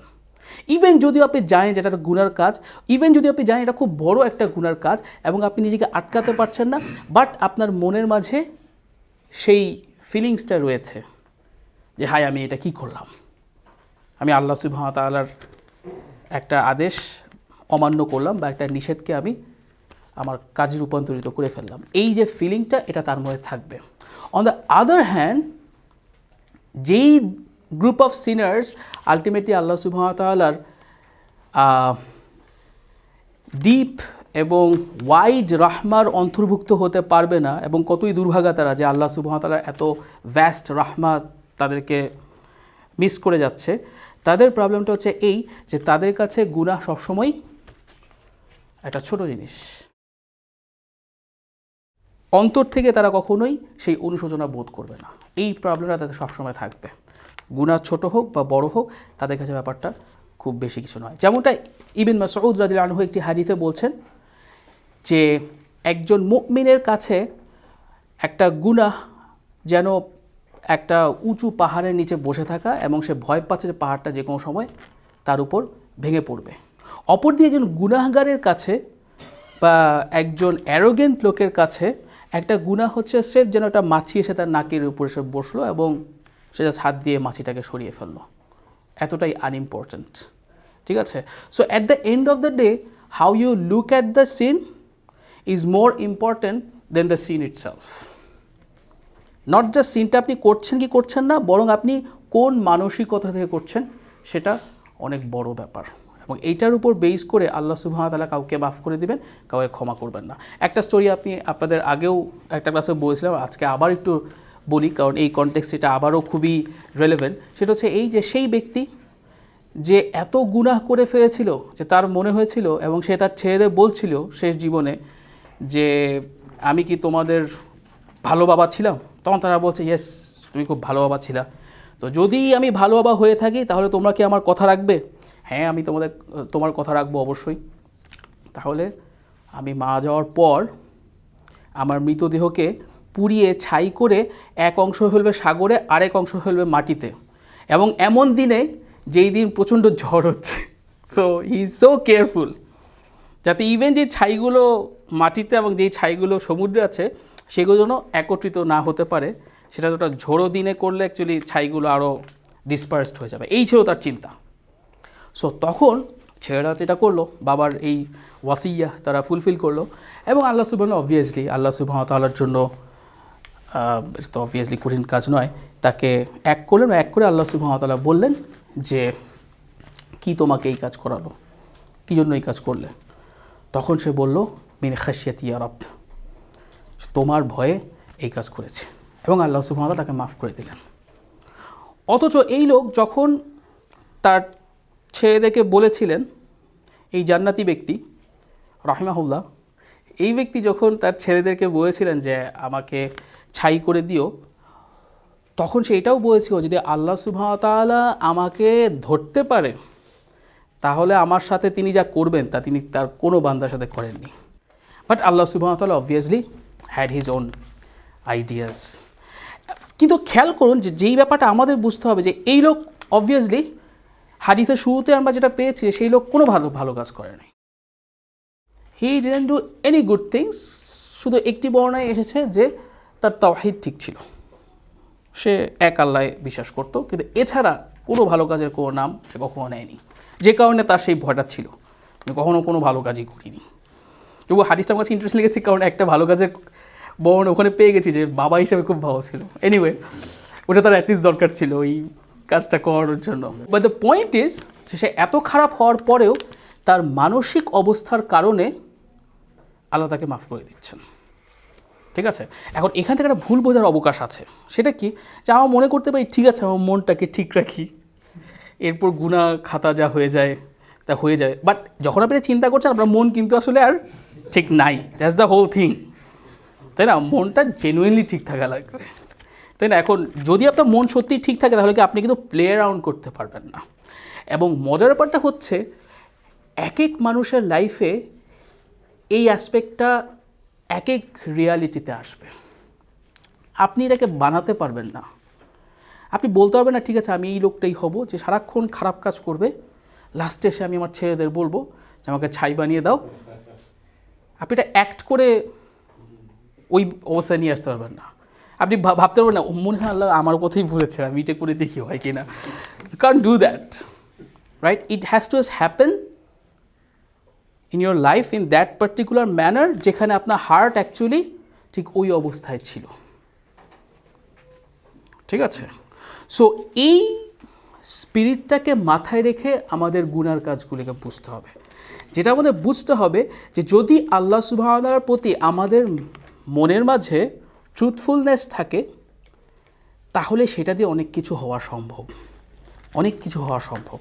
আমি যে হাদিস বলি তাহলে এই পয়েন্টটা খুব ভালো এক্সপ্লেইনড হবে। ইমাম তিরমিজি বর্ণিত হাদিস, ইমাম নাওয়াবী তার 40 হাদিসে এই হাদিসটা নিয়েছেন। ইনফ্যাক্ট ইমাম নাওয়াবীর 40 হাদিসের খোলেন, দিস ইজ দ্য লাস্ট হাদিস, 42তম হাদিস। তার 40 হাদিসে অ্যাকচুয়ালি 42টা হাদিস আছে, তার মানে 42nd হাদিস হচ্ছে এইটা, যেটা একটা হাদিস কুদসি, যেখানে আল্লাহ সুবহানাহু ওয়া তাআলা, আল্লাহ রাসূল বলছেন যে আল্লাহ সুবহানাহু ওয়া তাআলা বলছেন যে ইয়া আবদি ইন্নাকা লাউ দাউতানি ওয়া রাজাউতানি গফারতু লাকা আলা মা কানা মিনকা ওয়ালা উবালি। হে আমার বান্দা, যদি তুমি আমাকে সত্যি করে ডাকো এবং আমার ওপর আশা রাখো, খেয়াল করেন জাস্ট মেন্টাল জিনিস আর কিচ্ছু না, যদি তুমি আমাকে সত্যি করে ডাকো এবং আমার উপর আশা রাখো, আমি তোমাকে মাফ করে দেব তোমার যা কিছু ঘটে থাকুক, অ্যান্ড আই ডোন্ট কেয়ার। আল্লাহ সুবহানাহু বলছেন আই ডোন্ট কেয়ার ওয়ালা উবালি, এটা কোনো ব্যাপারই না, যে তোমাকে মাফ করে দিলাম। এটা আকিদার সেন্টেন্স হিসেবে বলবো না, বাট আমাদের আচরণ থেকে মনে হতে পারে অ্যাজ ইফ আল্লাহ সুবহানাহু ওয়া তাআলা, নাউযুবিল্লাহ মিন যালিক, জাস্ট বোঝানোর জন্য বলছি, as if he is a miser, তিনি আপনাকে জায়গা দিতে পারবেন না। জান্নাতে অনেক লোক হয়ে গেছে, আমাদের ক্লাসরুমের মতো, জান্নাতে অনেক লোক হয়ে গেছে, তুমি ভাই একটু জান্নাতে ওয়েট করো।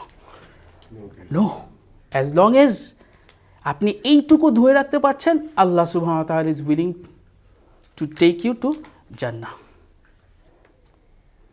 ঠিক আছে? তো এই ব্যাপারটা বুঝে এখন এই স্পিরিটটাকে মাথায় রেখে যদি আমরা সিনকে বোঝা শুরু করি, তখন এই সিনগুলো মিনিংফুল হবে, এটার মাঝে আপনি হার্ট খুঁজে পাবেন।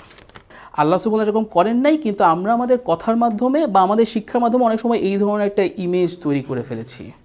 ঠিক আছে, তুমি কোথায় আনন্দ করছো, খালি আমাকে বলো, আমি দেখিয়ে দেবো কেন এটা হারাম। ঠিক আছে, এবং তুমি আর ওটা করতে পারবে না। আমি তো করবোই না, আমার লাইফ তো এমনিতেই গেছে, তোমার লাইফটা না যাওয়া পর্যন্ত আমার শান্তি হবে না।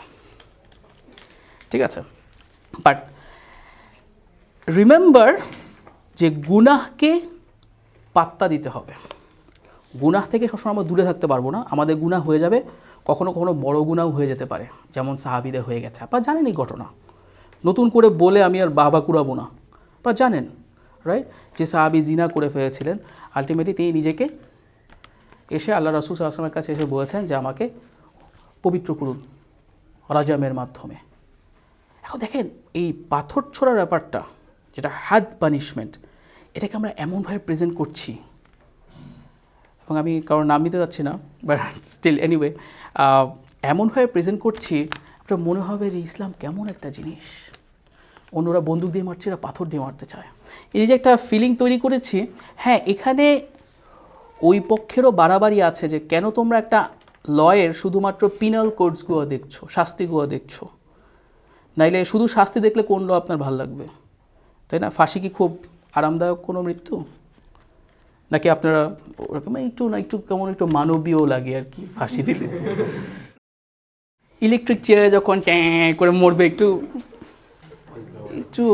হিউম্যানিস্টিক লাগে, পাথর দিয়ে মারতেছো। But that is not my point. Point হচ্ছে আমাদের ভুলটা কোথায়। এটা তাদের ভুল যে তারা শাস্তিগুলোর দিকে এমনভাবে তাকাচ্ছে এবং এমনভাবে এগুলোকে ক্রপ করছে অ্যাজ ইফ মনে হচ্ছে this is what Islam is. এটা তাদের ভুল। কিন্তু আমরাও কি এই ভুলের পেছনে ইন্ধন যোগাইনি? এগুলো নিয়ে কথা বলতে গিয়ে ইনফ্যাক্ট যে দেখুন যে জিনিসগুলো আমরা জানি না, সে ফর এক্সাম্পল ধরুন কারো হাদ পানিশমেন্ট করার মতো অপরাধ হয়ে গেছে। ধরুন আমি এমন একটা সিন করে ফেললাম যেটা কারণে আমার উপর হাদ পানিশমেন্ট আসা উচিত। আপনারা জানেন যে কিছু অপরাধ আছে যেগুলোর জন্য দুনিয়াতে যদি ইসলামিক ল কোনো স্টেটে থাকে তাহলে তাকে আল্লাহর সেই প্রেসক্রাইব পানিশমেন্ট দিতে হয় ফর দোজ ক্রাইমস, নির্দিষ্ট কিছু ক্রাইমস, চুরি, ঠিক আছে, জিনা, এরকম আরও কিছু রয়েছে। ধরুন আমার এরকম একটা অপরাধ হয়ে গেল, আমি অপরাধটা করে ফেলেছি এবং আমি এটা পানিশমেন্ট জানি, হোয়াট শুড আই ডু?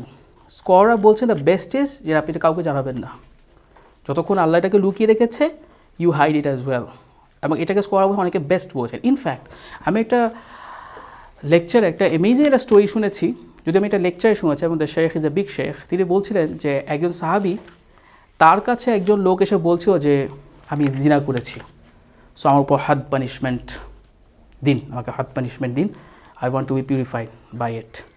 যে তুমি কি আসলে এটা করেছো? বলো না। সাহাবি বলছেন তুমি কি এটা করেছো? বলো না। না, যাও।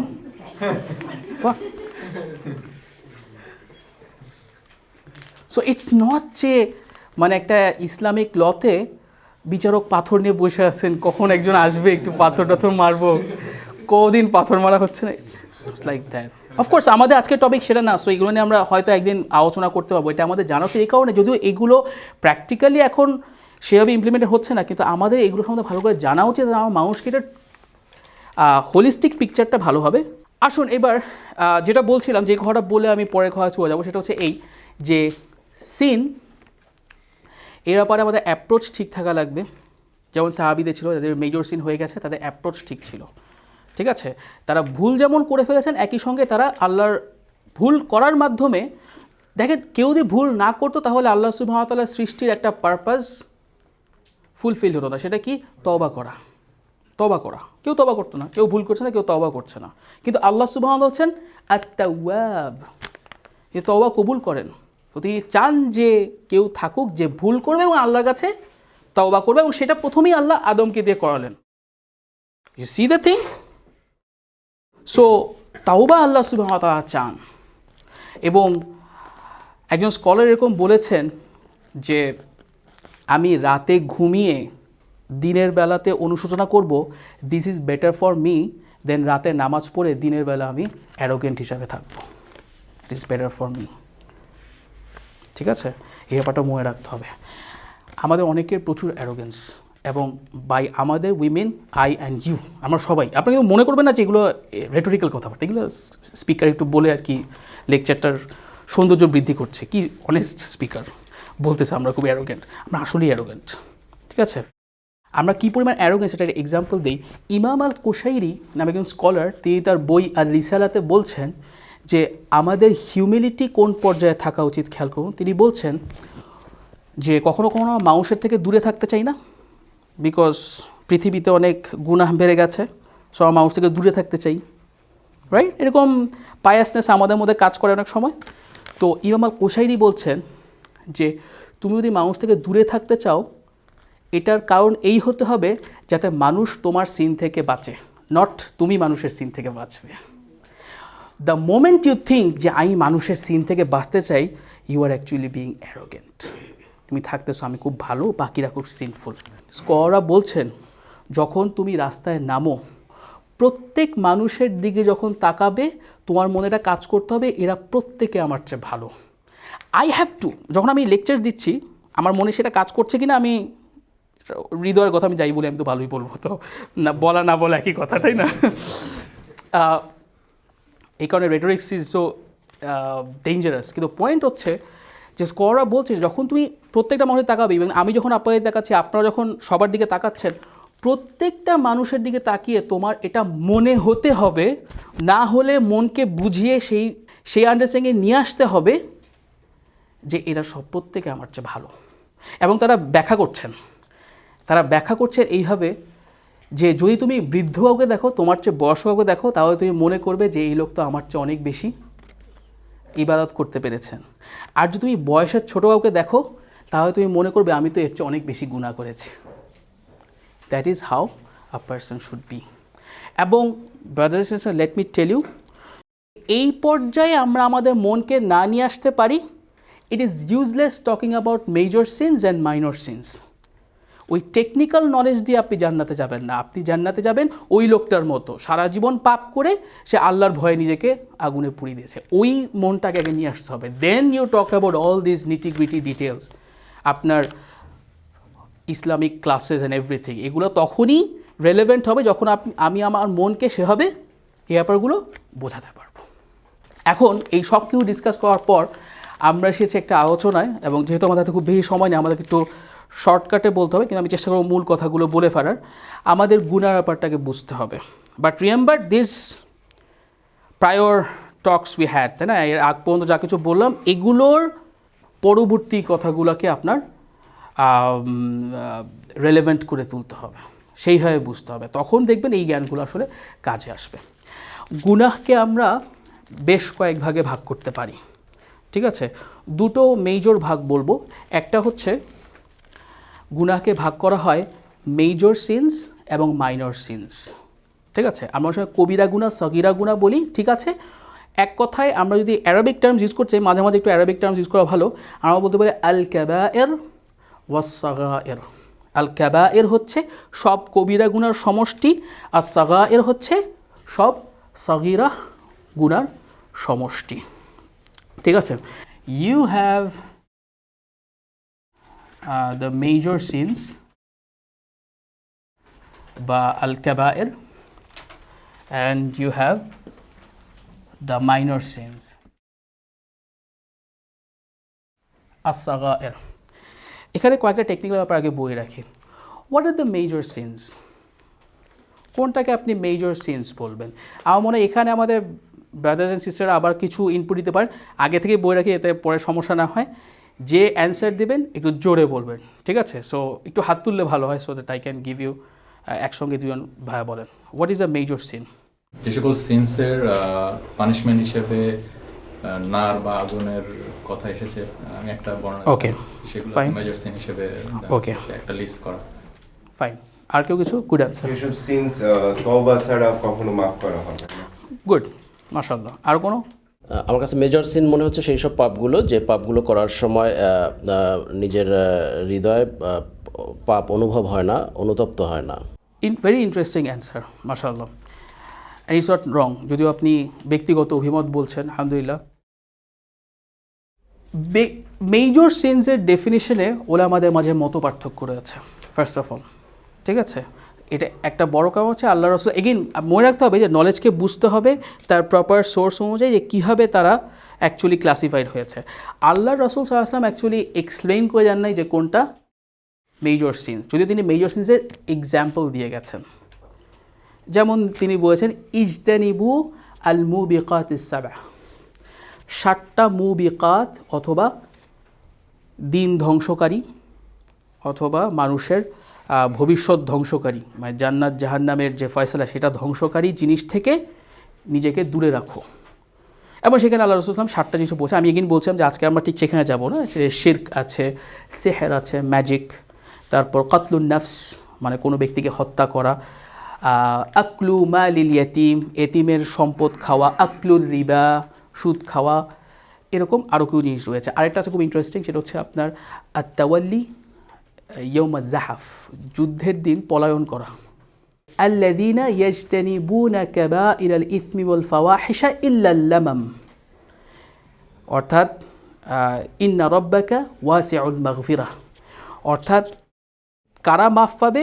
যারা কিনা কাবাইরুল ইসম, গুনার কাবাইরগুলোকে ত্যাগ করে চলে, ইল্লাল লামাম, এবং লামাম শুধু লামাম ছাড়া। লামাম কি? এটার ব্যাখ্যা হলো আমরা বলছি লামাম হচ্ছে as-সাগায়ের বা ছোট গুনাহগুলো। ওকে, সো মেজর সিনের একটা সংজ্ঞায় ইবনে আব্বাস রাদিয়াল্লাহু আনহু বলছেন, যার কাছ থেকে এই সংজ্ঞা রেখেছে, খুব ফেমাস একটা সংজ্ঞা, সেটা হচ্ছে এই যে তিনি অ্যাকচুয়ালি মাইনর সিনের সংজ্ঞা বলতে গিয়ে মেজর সিনের সংজ্ঞা বলছেন। তিনি বলছেন as-সাগায়ের মাদুন আল হাদ্দাইন, ছোট গুনাহ হচ্ছে 2 হাদ ছাড়া বাকি যা কিছু রয়েছে। What is 2 হাদ? একটা হচ্ছে দুনিয়ার হাদ, হুদুদ পানিশমেন্ট, যেটা আমরা একটু আগে বললাম, যেই সব কাজের জন্য আল্লাহ সুবহানাহু ওয়া তাআলা দুনিয়াতেই কিছু শাস্তি প্রেসক্রাইব করে রেখেছেন সেগুলো, এবং এটা হচ্ছে হাদ্দুদ দুনিয়া, হুদুদুদ দুনিয়া। আরেকটা হচ্ছে হাদ্দুল আখিরা, আখিরাতে যেই কাজের জন্য পানিশমেন্ট বা শাস্তি নির্ধারিত রয়েছে। আখিরাতের পানিশমেন্ট কয়েকভাবে নির্ধারিত হতে পারে। এক, আল্লাহ সুবহানাহু ওয়া তাআলা অথবা আল্লাহ রাসূল সাল্লাল্লাহু আলাইহি ওয়াসাল্লাম যেই কাজের জন্য কোনো ব্যক্তিকে বলেছেন যে সে কুফর করেছে, অথবা কোনো শাস্তির কথা বর্ণনা করা হয়েছে কাজের জন্য আখিরাতে জাহান্নামে, অথবা বলা হয়েছে যে এই লোকের উপর আল্লাহ সুবহানাহু ওয়া তাআলা লানা বা অভিশাপ, ঠিক আছে, অথবা বলা আছে এই ব্যক্তি ধ্বংসপ্রাপ্ত হলো, হালাকা। এই কারণগুলো একত্রিত হলে এই কাজগুলোকে আমরা বলবো মেজর সিনস। কিন্তু এই মেজর সিনস সেক্ষেত্রে কোনগুলো অ্যাকচুয়ালি মেজর সিনস এটা বলতে গিয়ে, এই লিস্টটা করতে গিয়ে স্কলারদের মাঝে অনেক মতপার্থক্য হয়েছে। আরেকটা মজার ব্যাপার হচ্ছে এতগুলো মেজর সিনসের নাম স্কলাররা নিয়ে এসেছেন। যেমন ধরুন আপনারা ইমাম আদ-দাহাবি আল-কাবায়ের বইটার কথা জানেন, যেখানে তিনি কবিরা গুনাহগুলোর নাম বলেছেন, প্রায় 70-এর বেশি কবিরা গুনাহ। যে এরপর কোনটা যে মাইনর সিনস এটা অলমোস্ট খুঁজেই পাওয়া যায় না। আরেকটা মজার ব্যাপার হচ্ছে স্কলারদের আপনি যে জিজ্ঞেস করেন যে মাইনর সিনসের কিছু এক্সাম্পল দেন তো, স্কলাররা খুব সহজে দিতে চান না। একটা কারণ হয়তো এই যে যদি বলে দেওয়া হয় যে এইগুলো মাইনর সিনস এবং এগুলো মেজর সিনস, মানুষ এগুলো অ্যাকচুয়ালি করবে। সো স্কলার আপনি যখনই বলবেন যে মাইনর সিনস কি, আপনি বলবেন মেজর সিনস ছাড়া যেগুলো আছে ওগুলো সব মাইনর সিনস, এবং প্রচুর মাইনর সিনস আছে। আল কাবায়ের বা মেজর সিনসের যে সংজ্ঞাটা আমার কাছে খুব চমৎকার মনে হচ্ছে সেটা ইমাম আল গাজ্জালির সংজ্ঞা, এবং ইমাম আল গাজ্জালির সংজ্ঞার সাথে আমির ইসলাম ভাই যে সংজ্ঞাটা দিলেন সেটা অনেকটা মিলে যায়। ইমাম আল গাজ্জালি বলছেন যে মেজর সিনস হচ্ছে সেই সব গুনার কাজ যেখানে সিনারের মনে কোনো ভয় বা অনুশোচনা কাজ করছে না, অথবা তার মনে অ্যাকচুয়ালি অ্যারোগেন্স কাজ করছে, ঠিক আছে। কয়েকদিন আগে আমি একটা নিউজ পড়ছিলাম, সেখানে বেসিক্যালি বলা হচ্ছে যে অ্যাবর্শন কেন একজন মহিলার রাইট, সেটা বলতে গিয়ে বেসিক্যালি একটা হিউম্যান রাইটসের দল তারা এই ইস্যু নিয়ে কথা বলছিল যে কেন অ্যাবর্শন তার রাইট, এবং সেখানে একটা প্ল্যাকার্ডে এরকম একটা কথা ছিল যে what has got to do with my body, ঠিক আছে, আমার শরীর নিয়ে আমি কী করবো তা নিয়ে গডের কী। So this is not just persisting with something that Islam considers a sin, but you are doing it with arrogance. আল্লাহর যে পার্সপেক্টিভটা বা আল্লাহর যে কনটেক্সটটা সেখানে তুমি অ্যাকচুয়ালি নাই। So this is major sin. On the other hand minor sins হচ্ছে যেখানে গুনার কাজগুলো হচ্ছে, ডোন্ট লুক অ্যাট সেগুলো অ্যাকচুয়ালি কোন ধরনের গুনাহ, বাট সেগুলো করার সময় বেসিকলি তোমার মনের মাঝে অনুশোচনা কাজ করছে। ইভেন যখন তুমি করছো তুমি নিজেকে আটকাতে পারছো না, বিকজ তোমার সিনফুল যে সাইডটা সেটা তোমাকে ওভারকাম করে ফেলেছে।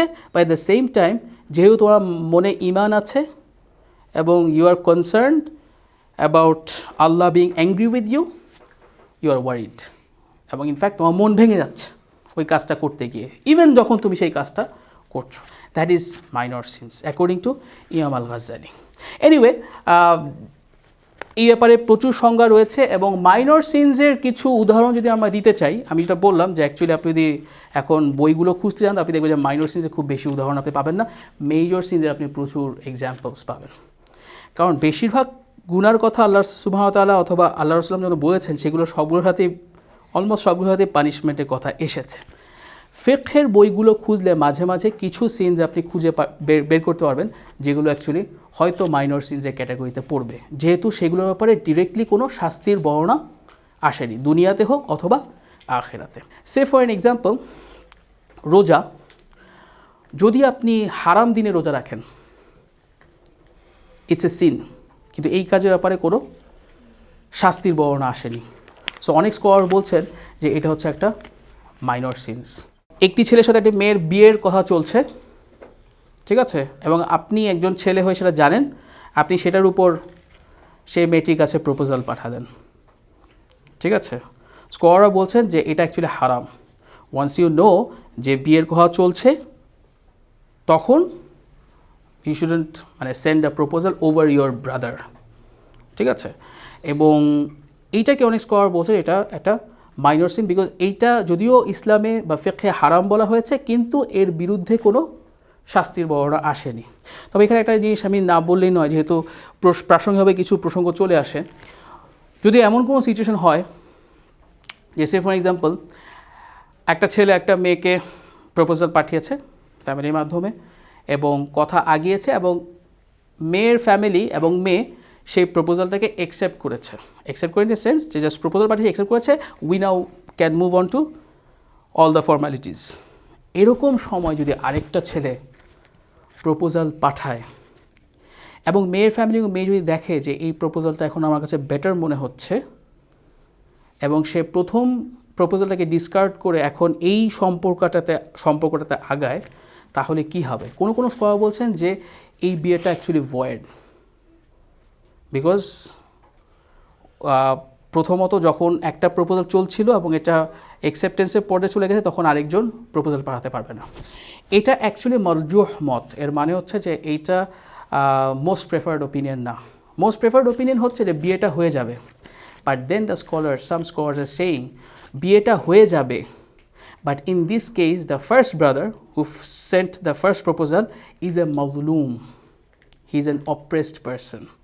Remember, Islam কিন্তু oppression is not just financial oppression, it's mental and even emotional oppression as well. ঠিক আছে? এরকম যদি ব্যাপারটা হয়ে থাকে, সেক্ষেত্রে the second brother is a zalim and the first brother is a mazloom, এবং স্কলার এটাও বলেছেন যে ইয়াউমুল কিয়ামাতে this brother can claim his being oppressed, এবং সে সেই সেকেন্ড ছেলের জান্নাতে যাওয়ার রাস্তায় আটকে দিতে পারে।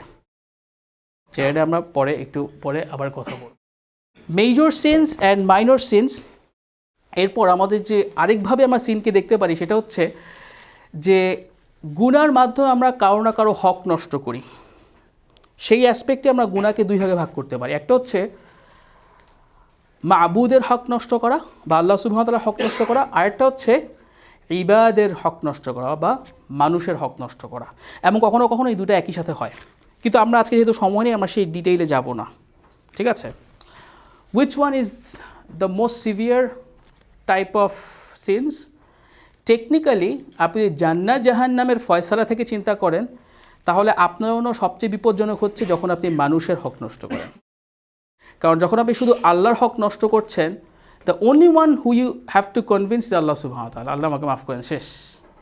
বাট যখন আপনি বান্দার হক নষ্ট করছেন, তখন শুধুমাত্র আল্লাহর কাছে আপনি ক্ষমা চাইলে আল্লাহ ক্ষমা করে দিবেন, কিন্তু আল্লাহ সুবহানাহু ওয়া তাআলা আপনি যার হক নষ্ট করেছেন তার অনুমতি ছাড়া আপনার এই সিনকে ইরেজ করবেন না। And this is such a dangerous thing. আমি একটা খুব ইজি এক্সাম্পল দিয়ে আপনাদের বোঝাই, খুবই easy example, and this should scare the shit out of you. Say for example, আমরা তো এখন ধরেন ক্লাসরুমে খুব সুন্দর সুন্দর চেহারা নিয়ে বসে আছি, বাট ধরুন আমরা অনেকেই বাসায় গিয়ে আমাদের কাজের মেয়েটাকে বকাঝকা করি, মারধর করি। এখন বাই দ্য ওয়ে রিমেম্বার যে প্রত্যেক কথাটাকে আবার অ্যাবসলিউট সেন্সে ধরবেন না, আমি জাস্ট একটা কেস চিন্তা করছি। জাস্ট ধরুন আপনি এমন একজন মানুষ যিনি আপনার কাজের মেয়েকে মারধর করেন, উইচ ইজ হারাম ফার্স্ট অফ অল। ঠিক আছে? এবং ধরুন আপনি অ্যাডাল্ট অবস্থায় আপনার কোনো একজন কাজের মেয়েকে মারধর করেছিলেন এবং সে আলটিমেটলি আপনার কাজ ছেড়ে চলে গেছে, আপনার উপর দায়িত্ব হচ্ছে তাকে খুঁজে বের করে তার কাছে মাফ চাওয়া, তাকে অফার করা যে আমি তোমাকে যেভাবে মেরেছি সেভাবে আমাকে মারো, অথবা জাস্ট আমাকে মাফ করে দাও। যতক্ষণ সেটা আপনি না করছেন ততক্ষণ you are in big trouble. বিশেষ করে সেই কাজের মেয়ে বা ছেলে যদি জিনিসটা মনে রাখে এবং আপনার বিরুদ্ধে ধরে রাখে। মাজলুমের দোয়া কিন্তু আল্লাহ সুবহানাহু ওয়া তাআলা। সো বান্দাদের হকের ব্যাপারে বি ভেরি কেয়ারফুল। গুনাহ মাফ হতে পারে দুটো ওয়েতে। একটা হচ্ছে তওবার মাধ্যমে, অবভিয়াসলি তওবার মাধ্যমে যে কোনো গুনাহ মাফ করানো যায়, যে কোনো গুনাহ, ইভেন শিরক। মানে ইনফ্যাক্ট শিরক মাফ করার একমাত্র ওয়ে হচ্ছে আল্লাহর কাছে তওবা করা, এছাড়া কোনো ওয়ে নেই।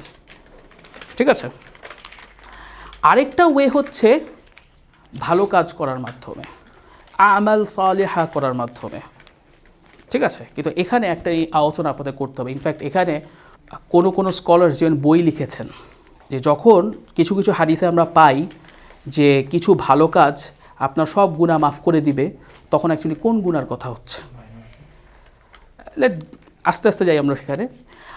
আল্লাহ রাসূল সাল্লাল্লাহু আলাইহি ওয়াসাল্লাম যেমন হাদিসে বলছেন যে মান কামা রমাদানা ঈমানান ওয়া ইহতিসাবান গুফিরা লাহু মা তাকাদ্দামা মিন যামবিহি। যখন কোনো ব্যক্তি রমাদানে রাতে নামাজ পড়ল ঈমান সহকারে এবং ইহতিসাব সহ নিজেকে হিসেব করার মাধ্যমে, নিজের মুহাসাবা বা নিজের অ্যাকাউন্টেবিলিটি করার মাধ্যমে বা নিজেকে অ্যাকাউন্টেবল করার মাধ্যমে তার সকল আগের গুনাহ মাফ করে দেওয়া হবে। এটার হাদিসের একটা ভাষ্য। আবার কোনো কোনো হাদিসে আমরা দেখি যে আল্লাহ রাসূল সাল্লাল্লাহু আলাইহি ওয়াসাল্লাম বলছেন, আল উমরাতু ইলাল উমরা কাফফারাতু লিমা বাইনাহুমা, এক উমরা থেকে আরেক উমরা সব কিছুর কাফফারা।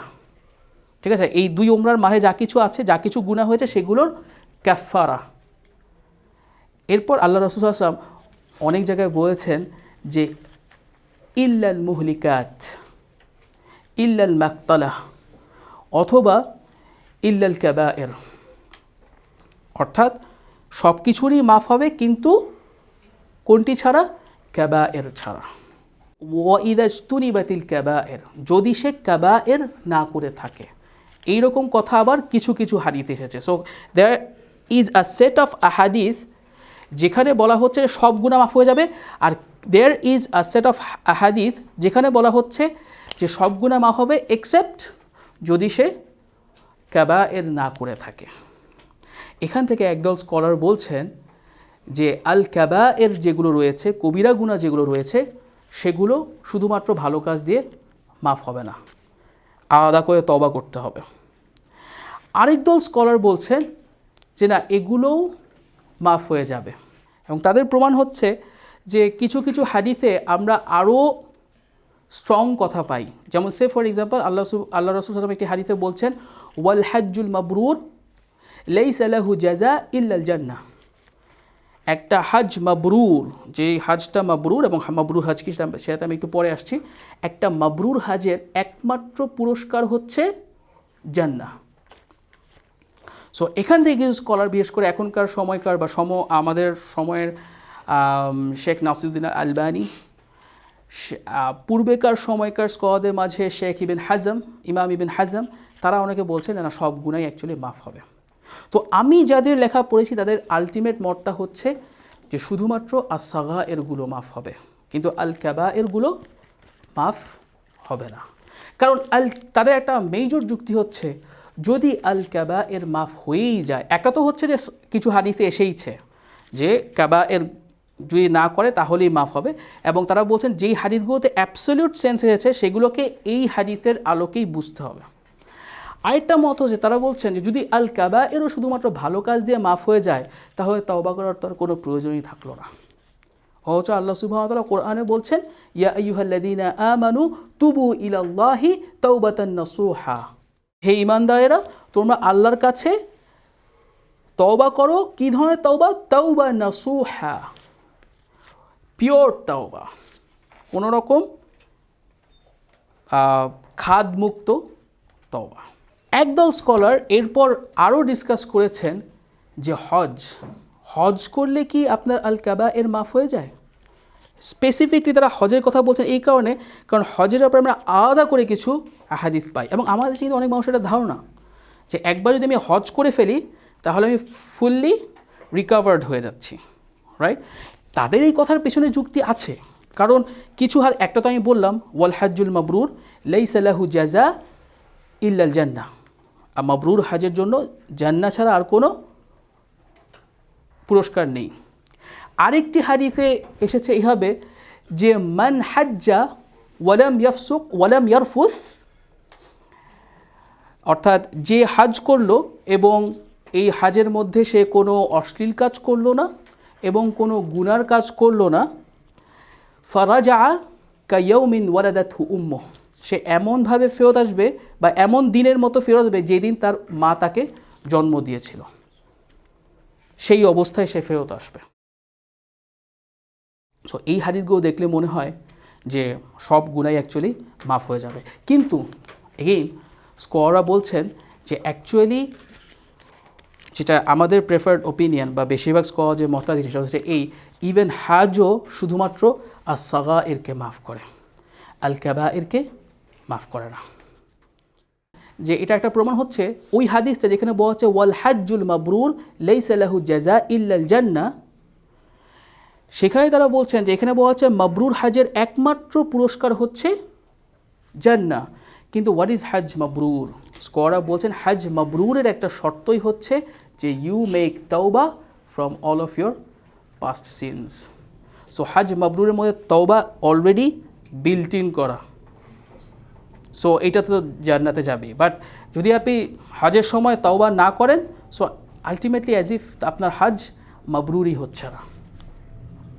সো অল দিস, এই ব্যাপারগুলো মাথায় আপনার মনে রাখতে হবে যে আল কাবায়েরের ক্ষেত্রে আপনি কখনোই শুধুমাত্র ভালো কাজ দিয়ে আপনার আল কাবায়েরগুলো যাবে না, সেজন্য আপনাকে আলাদা করে কী করতে হবে? তওবা করতে হবে। এইটুকু অবশ্য আমাদের মাথায় রাখা দরকার। সেটা হচ্ছে এই যে যখন আপনি কোনো ভালো কাজ করছেন তখন আপনার গুনাহগুলোর কী হচ্ছে এটাকে এই ধাপে ধাপে আপনার আসতে হবে। যদি সেগুলো সাগীরা গুনাহ হয়ে যায়, ইনশাআল্লাহ আপনার ভালো কাজের মাধ্যমে সেগুলো চলে যাবে। But still you are prescribe to make তাওবা ফর দেম, যদি আপনার মনে থাকে এবং আপনি রেকগনাইজ করতে পারেন। যদি আল কাবায়ের হয়ে থাকে, সেক্ষেত্রে যদি সেটা আল্লাহর হক নষ্ট করা কাবায়ের হয়ে থাকে, সেক্ষেত্রে আপনাকে অবশ্যই তাওবা করতে হবে, না হলে শুধুমাত্র ভালো কাজ দিয়ে আপনার গুনাহ যাবে না। এবং যদি আপনি আল্লাহর কাছে তওবা করেন, আমরা আল্লাহর বরত্বের কারণে আশা করতে পারি আল্লাহ সুবহানাহু ওয়া তাআলা আপনাকে মাফ করে দেবেন। আল্লাহর কাছে তওবা করলে আল্লাহ মাফ করে দেন, কারণ আল্লাহ সুবহানাহু ওয়া তাআলা এমন কেউ নন যিনি খিদলান করেন, বা আমরা বলতে চাচ্ছি যে একটা কথা দিয়ে কথা রাখেন না। সো আল্লাহ সুবহানাহু ওয়া তাআলা বলেছেন ইয়া আইয়ুহাল্লাযীনা আমানু তুবু ইলাল্লাহি তাওবাতান নাসুহা, যে হে ঈমানদাররা তোমরা আল্লাহর কাছে তওবা করো, খালিস তওবা, পিওর তওবা। এটার মানে হচ্ছে যদি তোমরা করো তাহলে আমি অ্যাকসেপ্ট করব, আদারওয়াইজ এটা বলার পর আমরা করার প্রতি আল্লাহ অ্যাকসেপ্ট না করেন, তাই এটার কোনো মিনিং হয় না।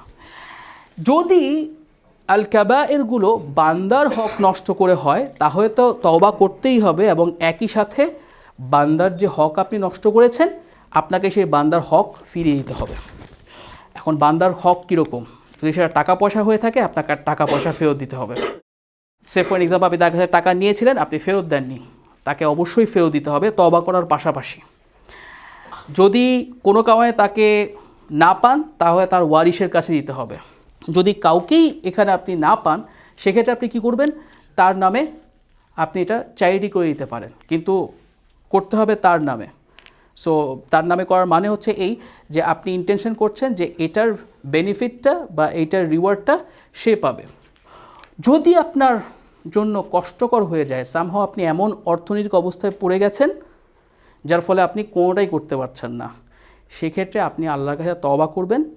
যেহেতু আপনার নিয়ত ছিল কিন্তু এখন আপনার জন্য কষ্টকর হয়ে পড়েছে, সেই ক্ষেত্রে স্কলাররা বলছেন যে আল্লাহ আপনাকে মাফ করে দেবেন, এবং আপনার যে প্রতিদ্বন্দ্বী ইন দ্য সেন্স যে যার হক আপনি নষ্ট করেছেন, তাকে আল্লাহ ইনসিস্ট করবেন আপনাকে মাফ করে দিতে।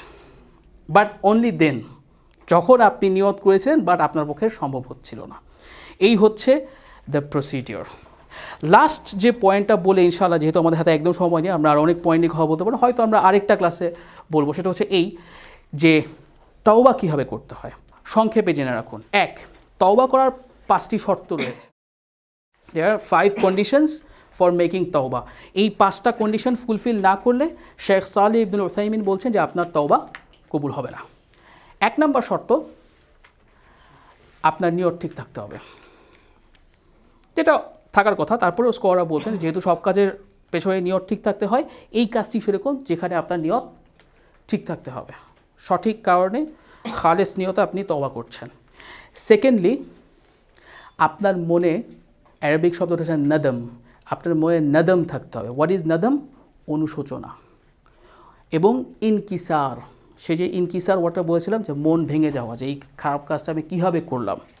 ইটস নট যে আমি খারাপ কাজ করে যাচ্ছি, ওকে আমি তওবা করছি, ম্যান, নো প্রবলেম, ঠিক আছে, এটা এত বিগ ডিল কি, আমি তওবা করছি ভাই, এত ইস্যু করো না এটা নিয়ে, এরকম করলে চলবে না। You have to feel the pain, যেরকম একটা কাজ আমি কীভাবে করলাম। সত্যিকারের অনুশোচনা বা রিপেন্টেন্স আল্লাহর কাছে আপনাকে ফিল করতে হবে, এটা second condition. Third condition, immediately সেই খারাপ কাজটা, ভুল কাজটা বন্ধ করে দিতে হবে। স্টপ, দেন এন্ড দেয়ার। আপনি করা অবস্থায় তওবা করলে চলবে না, ঠিক আছে। আপনি চুরি করছেন, করতে করতে আল্লাহ মাফ করে দিয়েন এবং আপনি চুরি করছেন, এটা চলবে না। ওই মুহূর্তে স্টপ করতে হবে, third condition. Fourth condition, you have to make the intention যে ফিউচারে আপনি আর কখনো এই কাজটি করবেন না। এটা তওবার প্রসেসের মধ্যে পড়বে। তওবা ইজ নট জাস্ট আল্লাহ আমাকে মাফ করে দেন, নো। তওবার প্রসেসের মধ্যে এটাও যে আপনি এই ইন্টেনশন করছেন, এই প্রতিজ্ঞা করছেন যে ভবিষ্যতে আপনি আর কখনো এই কাজে ফেরত যাবেন না। ফিফথ কন্ডিশন হচ্ছে সময় মতো তওবা করতে হবে। সময় দুই রকম, একটা হচ্ছে জেনারেল সময় আর একটা হচ্ছে স্পেসিফিক সময়। স্পেসিফিক সময় হচ্ছে প্রত্যেক ব্যক্তির জন্য আলাদা। তার মৃত্যু যখন উপস্থিত হয়, যখন মৃত্যু উপস্থিত হয়ে যাবে এবং মৃত্যু নিশ্চিত হয়ে যাবে, তখন কিন্তু আর তওবা আল্লাহ কবুল করবেন না, এর আগে তওবা করতে হবে। ঠিক আছে, যেমনটা কে করেছিল, ফিরআউন করেছিল, এবং আল্লাহ বলেছেন আল আন, এখন তওবার এখন কবুল হবে না। জেনারেল টাইমটা হচ্ছে যখন সূর্য পশ্চিম দিকে উদিত হবে। এটা হচ্ছে শেষ সময় একটা সাইন, যখন সূর্য পশ্চিম দিক থেকে উদিত হবে পূর্ব দিকে বাদ দিয়ে, এবং আল্লাহ সুবহানাহু ওয়া তাআলা জানেন সেটা কীভাবে হবে, এবং আল্লাহ সুবহানাহু ওয়া তাআলা সব কিছুর ব্যাপারেই পারঙ্গম, এবং তিনি সেটা আমাদের রাসূল সাল্লাল্লাহু আলাইহি ওয়াসাল্লামের মাধ্যমে জানিয়েছেন যে সূর্য একটা সময়, শেষ সময়টা সাইন হচ্ছে সূর্য পশ্চিম দিক থেকে উঠবে। যখন সূর্য পশ্চিম দিক থেকে উঠে যাবে, তখন থেকে আর কারো তাওবাই কবুল হবে না, আপনার বয়স যাই হোক না কেন। ঠিক আছে, ওকে। এই হচ্ছে তাওবার 5টা কন্ডিশনস। এই ব্যাপারগুলো মাথায় রেখে তওবা করতে হবে, এবং যে ব্যাপারটা অবশ্যই মাথায় রাখতে হবে সেটা হচ্ছে এই যে আপনি এই তাওবা করার পর আবার সেই সিনে চলে যেতে পারেন, এরকম কি হতে পারে? আপনি তওবার কন্ডিশনগুলো ফুলফিল করেছেন, ইভেন ফোর্থ কন্ডিশনটা আপনি ফুলফিল করেছেন, ভবিষ্যতে আপনি আর কখনও এটা করবেন না, কিন্তু তখন আপনার ইন্টেনশন ঠিক ছিল, তো পরে আপনি মানুষ, আপনি দুর্বল, সেই দুর্বলতা শিখে আপনি আবার গুনাহ করেছেন, তখন কি আপনার ফার্স্ট তাওবাটা বাদ হয়ে যাবে? না, যেহেতু ফার্স্ট তাওবাটা আপনি সঠিক নিয়তে করেছিলেন এবং সেই 5টা কন্ডিশনটি ফুলফিল করেছেন, ওই তওবা আল্লাহ কবুল করবেন। কিন্তু নতুন করে যেহেতু আবার গুনাহটা করেছেন, আপনাকে আবার তওবা করতে হবে, বাট দ্য ফার্স্ট তওবা ইজ ভ্যালিড। এই হচ্ছে তওবা করার উপায়। জাযাকুমুল্লাহ খাইরান। আমাদের সময় দেওয়ার জন্য জাস্ট, যেহেতু এটা আমরা কবে করব আর সেটা জানি না, এবং এটা আপনাদের খুব দরকার, আমি খুব তাড়াতাড়ি আপনাদের বোঝাবো কয়েকটি কাজের কথা, যেগুলোর মাধ্যমে আল্লাহ সুবহানাহু ওয়া তাআলা সাগায়েরগুলো মাফ করে দিবেন। কারণ মনে রাখবেন যে আমাদের সাগায়েরগুলোও মাফ করাতে হবে। যেহেতু একদম সময় নাই, আপনাদের প্রুফ দেওয়ার কোনো টাইম নাই, কিন্তু এগুলো আপনারা খুঁজলেই পাবেন প্রত্যেকটার ব্যাপারে। উদু, ঠিকমতো উদু করার মাধ্যমে আল্লাহ গুনাহ মাফ করে দেন। 5 প্রেয়ার্স, 5 ওয়াক্তের নামাজ, ফেরেশতাদের সাথে একই সাথে আমিন বলা। ইমাম যখন নামাজে আমিন বলছেন সূরা ফাতিহার পর, এরপর আপনি যখন আমিন বলছেন, সেই আমিনটা যদি ফেরেশতাদের বলা আমিনের সাথে মিলে যায়, তাহলে আল্লাহ গুনাহ মাফ করে দেবেন, এরকম হাদিস এসেছে। মসজিদের পথে হাঁটা, ছোট ছোট ইজি কাজ, রাইট? দেন জুমার সালাহ, দেন আমি খুব তাড়াতাড়ি বলে যাচ্ছি যেহেতু আমরা আজকে শেষ করে দেবো এখানে। রমাদান মাসে দিনে রোজা রাখা, রাতে নামাজ পড়া এবং লাইলাতুল কদরের নামাজ পড়া, এগুলো গুনাহ মাফ করে দেয়। বাট রিমেম্বার আস-সাগায়ের, কাবায়েরগুলো শুধুমাত্র তাওবার মাধ্যমে মাফ হবে। আশুরার দিনে রোজা রাখা, হজ এবং উমরা করা, ওকে। খাওয়ার সময় বা খাওয়ার পরে আল্লাহ সুবহানাহু ওয়া তাআলার প্রতি হামদ পেশ করা বা আলহামদুলিল্লাহ বলা, খাওয়ার পর আল্লাহর প্রশংসা করা। এবং লাস্টের অ্যাকচুয়ালি কাজ নয়, এবং এটা অবস্থা, অসুস্থতা এবং দুরাবস্থা, এরকম সময়েও আল্লাহ যখন আপনাকে কোনো মুসিবার মধ্যে ফেলে দেন, তখন বান্দা কোনো মুসিবাতেই পড়বে না, এক্সেপ্ট তাকে এর জন্য তার কিছু গুনাহ মাফ করে দেওয়া হবে, এমনকি যদি একটা কাটাও তার গায়ে বিঁধে থাকে, সো এটার কারণেও গুনাহ মাফ হয়ে থাকে।